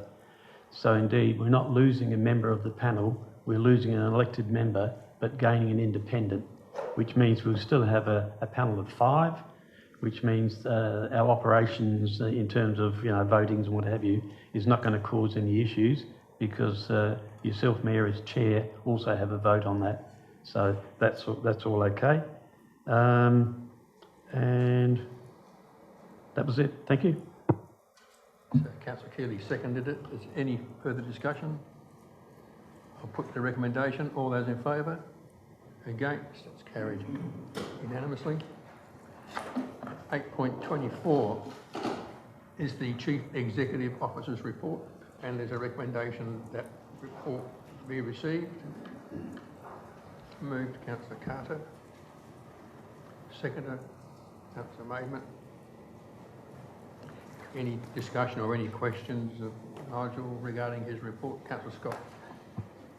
Chairman, I just note that we received $469,700 for a black spot program for improvements to the 9 Mile Road, and maybe they are well and truly needed, and I know there was some comment made a few meetings earlier about some of the things needed, but I'm just amazed at the silence surrounding anything to do with the junction of Tucker Road and Alexandrina Road. It almost defies gravity that road has not been addressed I looked at it today as I came home. If someone came out of that with a load of hay or a horse float or a cattle trailer and took off, back wheels spinning a bit as they were going uphill, by the time they got out of the middle of the road, someone would be over the top. There's a worn place where people are driving up the wrong side of the road to get across to go on towards Strathalbyn. And I mean, I have a distinct interest, well-known interest in road safety, and I don't go on about things that are unnecessary. But that is so glaring, and the way to remedy it is so simple that it needs about a metre or so taken off that crown and spread and then retopped, it would completely go away. Secondly, there is complete silence around the culvert or the bridge about 400 metres north of that very knoll, the junction of, sorry, that's not a junction, but north of that intersection, combined intersection, where it is extremely dangerous if you have two trucks coming towards each other. The mirrors would just about touch.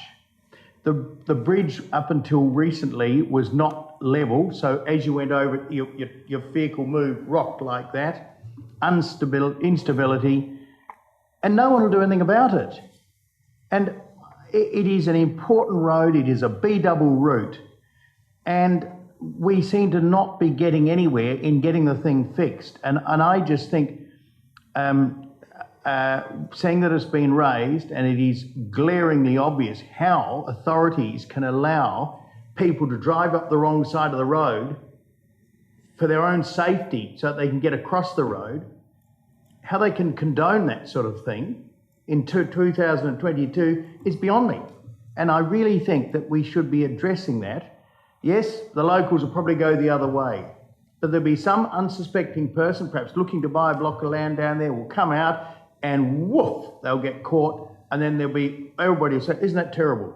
Well, I like to get in front with road safety. I like to get in front of the problem, not respond. And there's a lot of responding to the results of crashes. I like to get in front because then there's a fair chance you're going to save an injury or even save a life. And there's a classic example. Yes, it hasn't happened. I don't know how many near misses there have been, but I just think that we should, as a council, really put our foot down. I'm not trying to diminish the importance of 9 Mile Road, but 9 Mile Road was rebuilt not long ago, with the greatest of respect. But this thing has been like that all my life, and I just can't believe that it's allowed to continue. We've brought it up over and over, infinitum. I know the trucks don't even pass each other on that culvert now. One truck will slow down and let the other one go through first. It's that dangerous. Councillor Moment, Councillor Farrier, sorry. Thank you, Worship. Just following up on what Councillor Scott has said, the roads in question would be a DIT road, B doubles. Can I suggest that perhaps the Mayor or the CEO, once again, write to DIT? Whatever you did on the Long Valley Road worked wonderfully. It took a while, but you got it done. So perhaps this might be that you just keep it on the playlist. Unfortunately, it's a sore point, but people have to die. It's a sad thing to say, but people have to lose their lives on the road before they fix some of the most glaring road safety issues. They're all over the place, and you talk to them about it, write to them about it, and all you get is rubbish back. It's nonsense, yeah. I was just following up again on that. I guess if we actually highlight it again with a letter, anything that does happen makes them ultimately responsible. Councillor Maiden. Yeah, further to the Mayor's comments, someone unfortunately did die on that corner on the 9 Mile Road, and subsequently 2 cars have ploughed into the back fences of properties nearby on that same particular corner. So this is a very good funding opportunity to get that fixed. I actually lived on Tucker Road and I never went up the top to come into Strathalbyn. And like the locals do on the truck drive, they go down, they take the, I think it's called Langria Road, back towards Strath. But you are right, there has been several accidents on that crest in very recent times, and exactly what you said should be done there. But it's a dip road. We need to get the Mayor on board to work his magic as he did with the Long Valley Road. Any further questions or discussion about Nigel's report? Councillor Gardner. Just to say thank you to the CEO for suggesting that the Governor come to the community centre, because the clients who came, who were in the long room knitting and crocheting, just were thrilled to bits to have the Governor come.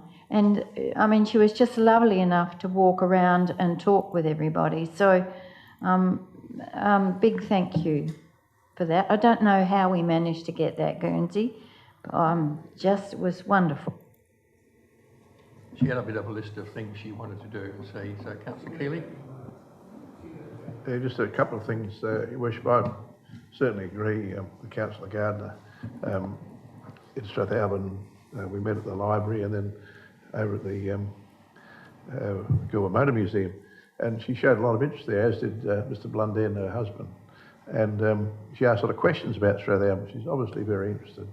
And she said they do have days off, and she'd like to come back sometime, but the volunteers thought she was wonderful. Today I mailed her a book, Old Strathalbyn by Nancy Gemmell, and a copy of the Argus with her photograph in it, and just thanked her for coming. That was the last copy. I was a bit disappointed, really, that it hasn't been reprinted. So that was the very last one I got from the Visitors Information Centre. The other thing is, yay, it's Friday. Well, it's not really, it's Monday. But I can see there's a bit of fun going on in the office. I think that light relief is probably welcome to the staff, and I certainly enjoyed it. It was, flowing, and so you're now sending that to us. And you're serious on one hand, but also prepared to enjoy a little bit of fun on the other hand. I think that balance is very good, so thank you. Any further discussion or questions? No, I'll put the recommendation. All those in favour? Against? It's carried unanimously. Item 9 is elected members' reports. 9.1 is the Mayor's report. There's a recommendation that that report be received. Moved Councillor Gardner, seconded Councillor Bradford. Any discussion or any questions on that? No, but before I put it to you, I'll just let you know that I was the subject of a code of conduct complaint regarding the Goolwa sporting facility over discussions I had with our administration and the President and Vice President who were involved in negotiating their submission on the management of the club. So I was really the principal operator. Anyway, obviously I didn't write down the date and time of every discussion I had, and I felt pretty confident that I'd done everything appropriately. However, there's reasonable doubt that the Ombudsman felt there was reasonable doubt that I may have breached confidentiality, for which I sincerely apologise, and I didn't do it intentionally, and I've been in council for 12 years, and it's the first thing that I've ever had to endure, and as again, I undertook that I would apologise, identify the possibility, but so just let you know that. So I'll put the recommendation to you. All the question? Question, if I may. Could you please give us an update on the progress with the re-establishing or rehabilitation of the committee for the Finnis Hall, please? Right, so I'm sure you're all familiar with the Finnis Hall. It's got into a little bit of disrepair. A lot of the members are, like everywhere else, they're getting a bit older, and the maintenance has slipped, and they've been having trouble attracting younger people that are coming into the community. Quite a lot of younger people moving into the community around there on board. So they looked at the option, it's owned by the community, and they looked at the option of either reinvigorating the committee or selling the hall and putting the money back somewhere in the community. So they organised a meeting and a lovely lunch. We had 30 odd people there, and So there's been several meetings since. There's been 2 daytime meetings on weekends looking at the building, making lists of what needs to be done to be upgraded and get it back on track. The people from the Tooparang Hall are very supportive and helping them. Going back many years when Tooparang Hall was a wreckage, the Finnis Hall was thriving, and the Tooparang Hall people used to go to the Finnis Hall and they helped them get the Tooparang Hall going. So it's another community helping another community, but the hall really is in basically very, very good condition. It just needs some of the facilities upgrading and a coat of paint, and as I said, there's been several meetings now, and there really is good support from the community, and then they've got a committee of 8, but there's probably 20 people on the list of doing jobs around the place and getting it up to scratch. So that'll be really nice to see that hall brought into good condition, because it's structurally, it's right, it's quite a good hall, it just needs a bit of work. Is there anything else? So I'll put a recommendation to you. All those in favour? Against? It's carried unanimously. 9.2 is elected members' report. There are no written reports. Are there any verbal reports? Councillor Rebeck.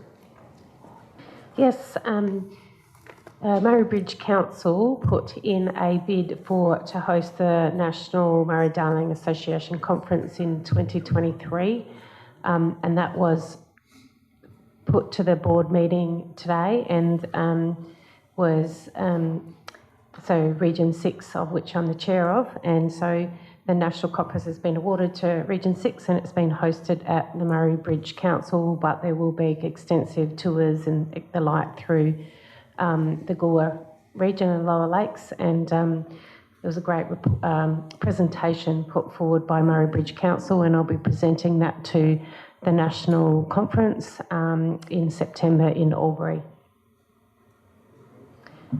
Any further elected members got verbal reports? Councillor Scott. I just want to report on the very successful fundraising venture that happened in the Middleton Hall on Saturday night. It was a major event, and it was for the Fleuro Foundation for the homeless, and I believe that in excess of $20,000 was raised on that night.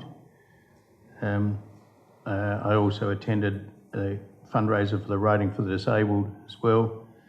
There was considerably less than that, but there was some money raised for that. My other comment is that, and I realise some of these plans can ebb and flow, but I just thought, seeing that the Governor was coming down, that all elected members would have been given the opportunity, if the Governor was going into their ward, that they would have been given the opportunity of being. I thought it was protocol. I'm not trying to jump into any act at all, but I thought it's like if you have a federal member, the local member should be there, and then if the local member's there of Parliament, the councillors should be there, mayor should be there, and it ripples on down. And I just thought that was the thing. I heard the Governor was coming, but I thought she was coming to Strath, and I thought, well, that's appropriate. Then I found she was in Port Elliot, and unless I missed something, and I stand corrected if I did. You definitely missed something. Her itinerary was sent to elected members with an invitation to anybody who wished to turn up and say hello was welcome. My apologies. When I came back, I had best part of 140 emails and climbing, and I have not completed them all. So my apologies, I retract what I said. Is there any further discussion or reports? So can somebody move that we accept those reports? Moved Councillor Keeley, seconded Councillor Bradford. Any further? No, so I'll put the recommendation. All those in favour? Against? It's carried unanimously. So 9.3 is a nomination for President of the Local Government Association of South Australia, and it's regarding my nomination. So I have an actual conflict of interest as it's a remunerated position. So I will declare that conflict and leave the chamber, and amongst you can decide who's going to take the chair. and I'll disappear until you're finished. Before you do, Mayor, could we just ask a couple of questions? You can ask them, yes. Specifically to yourself, before we consider that. Look, congratulations on nominating. It's only nominating, it's not... Yeah, I know, for nominating. I'm just wondering in terms of time. Now, back in 2019, when we were talking about having a deputy mayor, one of the things you said then, not necessary, you are a full-time mayor and you're always here. Now, we're now going, if you are successful, you're going to have 67 other mayors wanting to talk to you. You're going to have government ministers and staff. You're going to have the CEO and so forth. So they're going to impact on your time quite significantly, I would suggest. And maybe you're only going to be spending about a third of your time for Alexandrina. How do you see that working?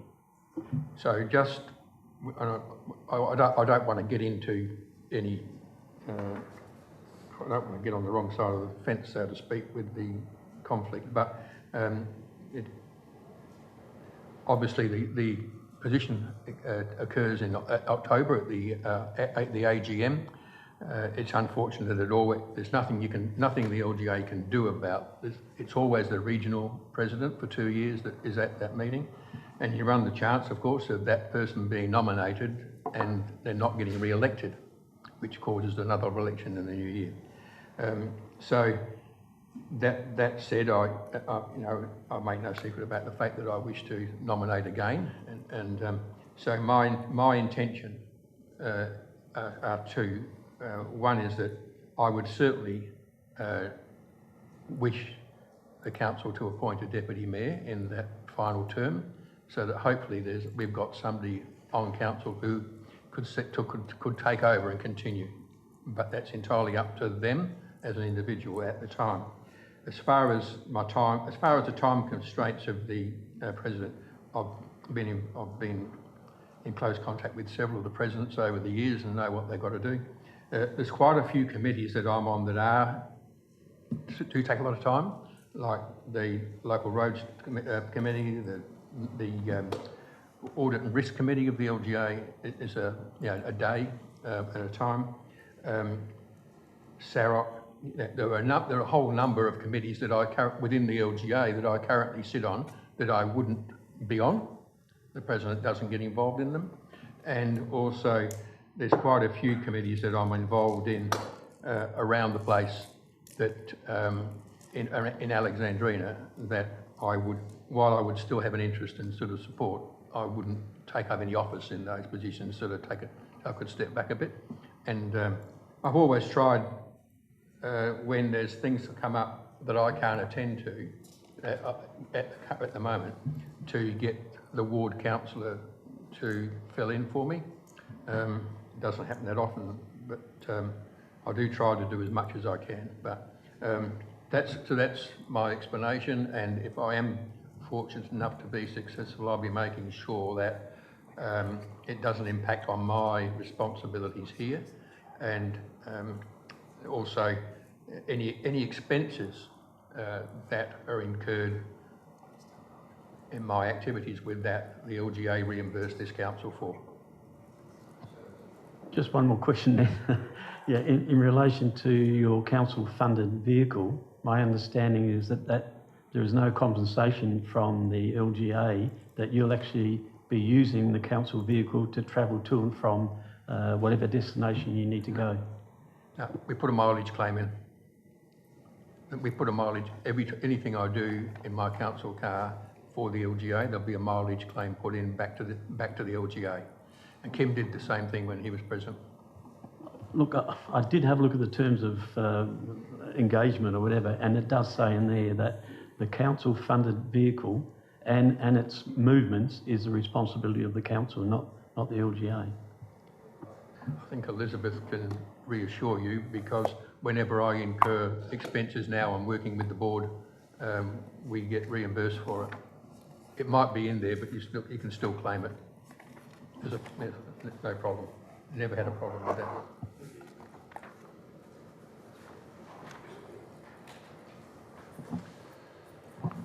With the absence of the presiding member, I need a nomination. Councillor Keeling.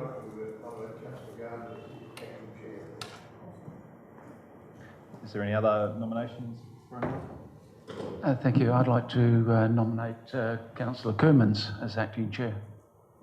Right. Actually, I probably had a mover and a seconder for Councillor Gardner first, so what I'm going to do is accept that mover and seconder and then put that, and if that's lost, then we have the potential of trying again. So I probably have to raise a point of order here, and I know I've been nominated, but we've got new procedures in place, and it says quite clearly that if the presiding member is absent from a meeting or consideration of a particular agenda item, then the meeting will select an acting presiding member by, in the first instance, calling for a volunteer. Or, where there's more than one member volunteers, the names of the volunteering members be drawn by the CEO, and the member who's chosen to preside is the one whose name is drawn first. That's what our new rules excellent. say. Let me follow that procedure, and I thank you very much for pointing that out to me. So first of all, I'm going to ask, do you accept your nomination? I do. And do you accept your nomination? Yeah. So that, following your procedure, I now need to write two names on pieces of paper. Point of order. Point of order. Do you need a seconder for Councillor Ferrier's proposal or not? No, he sought nominations, so I have two nominations. Okay. Yep. Getting those two names drawn. Oh, no, I'm going to follow the procedure very strictly now. Does it say a hat ice cream?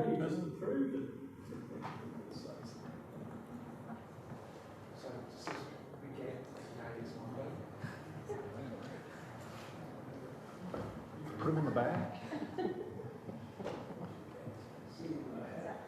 Can I ask a question? Sure.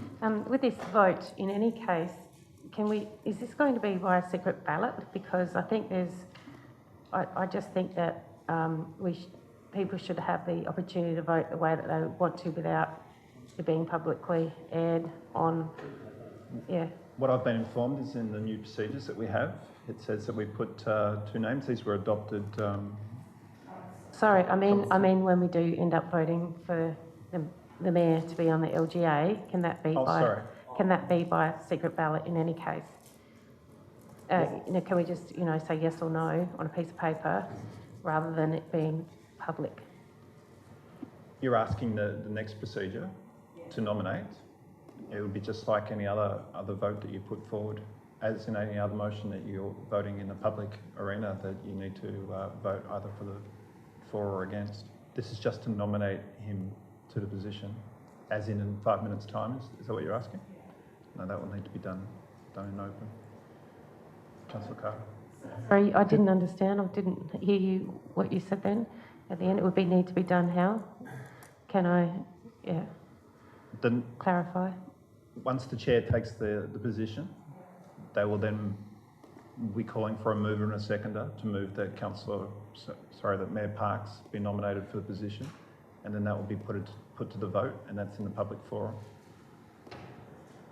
So all we're asking for is for Councillor Parks Mayor Parks is the only person that can be nominated, and you're asking whether you can do that in confidence, aren't you? Whether we say yes or no in confidence, yes. No, it's not. As a ballot, so that the votes are counted, and then, No. Okay, well, let's wait and see. Maybe we can move a procedure change then. This is similar to the one that we recently did for the library board, where it was just voted upon. Let me get a chair. So following this procedure, I'm just going to draw one name out, and that one name is going to take the chair beside me.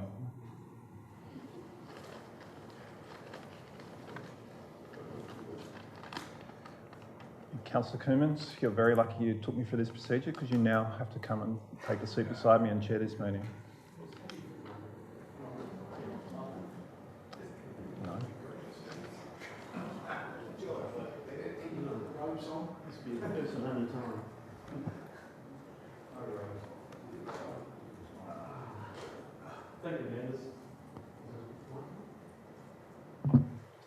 Thank you.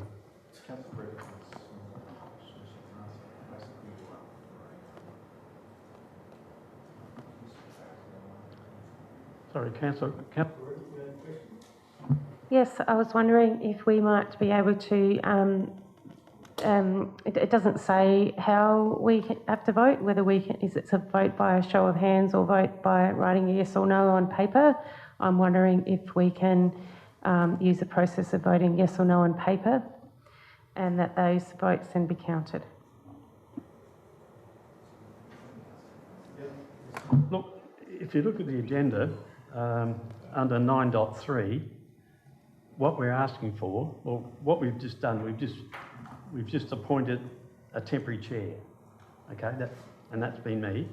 Now the agenda calls for a recommendation, which is on page 114, that Council nominates Mayor Keith Parkes to the office of President of the Local Government Association of South Australia for the 2022 to 2024 term. That's what's being asked to do now. And my understanding would be that this would then go back to the association. There are a number of other nominations, and then ultimately it's going to come back to this council for us to vote for one of those as the President of the Local Government Association. So at that time, you might have 10 names that you need to indicate who you vote for. And I suggested Mayor Parkes was on the list, that you'd probably give him the nod. So at this stage, what I need to do is call for a mover of that recommendation. Councillor Keeley, move that. Councillor Scott, seconded.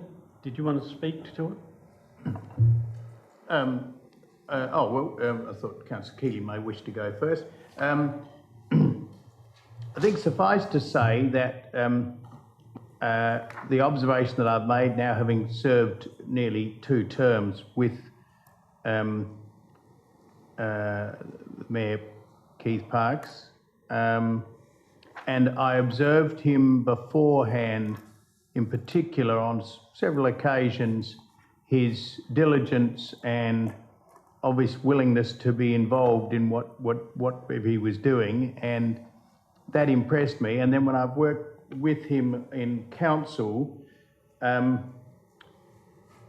we don't obviously, round the table, we don't always agree, obviously. It'd be hopeless if we all did. But, and I hesitate to compare him with anyone else. I'll just say that he certainly puts in a huge effort in fulfilling the role of mayor of this council. He is all over the council area. I was bringing a load of cattle back from Wistow today, and I passed him in the middle of Strathalbyn at 1 o'clock, 1:30 this afternoon. And he was heading out down the Langhorns Creek Road somewhere. So he doesn't shirk the responsibility, and I feel confident, having observed all that he will make this whole thing work while maintaining the mayoralty of Alexandrina if he's re-elected. So I don't have any problem at all with the concept of him going in. I think that he will represent us well and will do his utmost to fulfil the role. Any further discussion? Councillor Keeley, did you want to close the debate? Yes, thank you, Acting Chair, and thank you for coming. Yes, look, I support Mayor Keith Parkes. He's a senior mayor in the group that I can see, and I don't have any knowledge of all of them, but he understands protocol, he understands the way work needs to be done. He seems very patient, he puts up with us from time to time, and he just seems to be like the senior person you'd expect to fulfil that office. And I think from what he said, he would manage our council as well, and in acting a deputy mayor, and maybe that can be discussed by the new council. But it's also a good idea to have that transition where people are made aware of what the responsibilities would be. So overall, I think he'd be an excellent choice for us to at least nominate him. Thank you. Thank you. That closes the debate. I'll put the motion. All those in favour? Against? It's carried unanimously. I will now vacate the chair and the mayor can come back.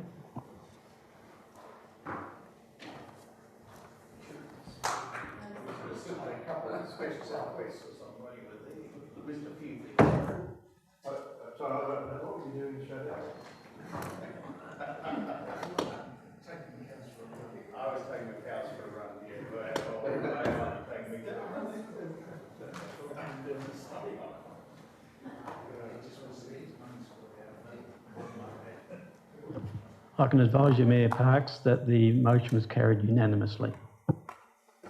Thank you very much. All we have to do now is see how we go. I just know from Kim and Sam Telfer and Mayor of Mid-Murray, Dave Burgess, and Angela, the current mayor, just how much their councils get out of them getting in that role. It's a great benefit to the council. And it's an honour to get it. And I tried one. I had a go last time. It came up, and you know, there are 10. As you saw, there are 10 people who are eligible to nominate. So just see how we go. It's just like another election, isn't it? So thanks very much for your support, and appreciate it very much. And I'll declare the meeting closed.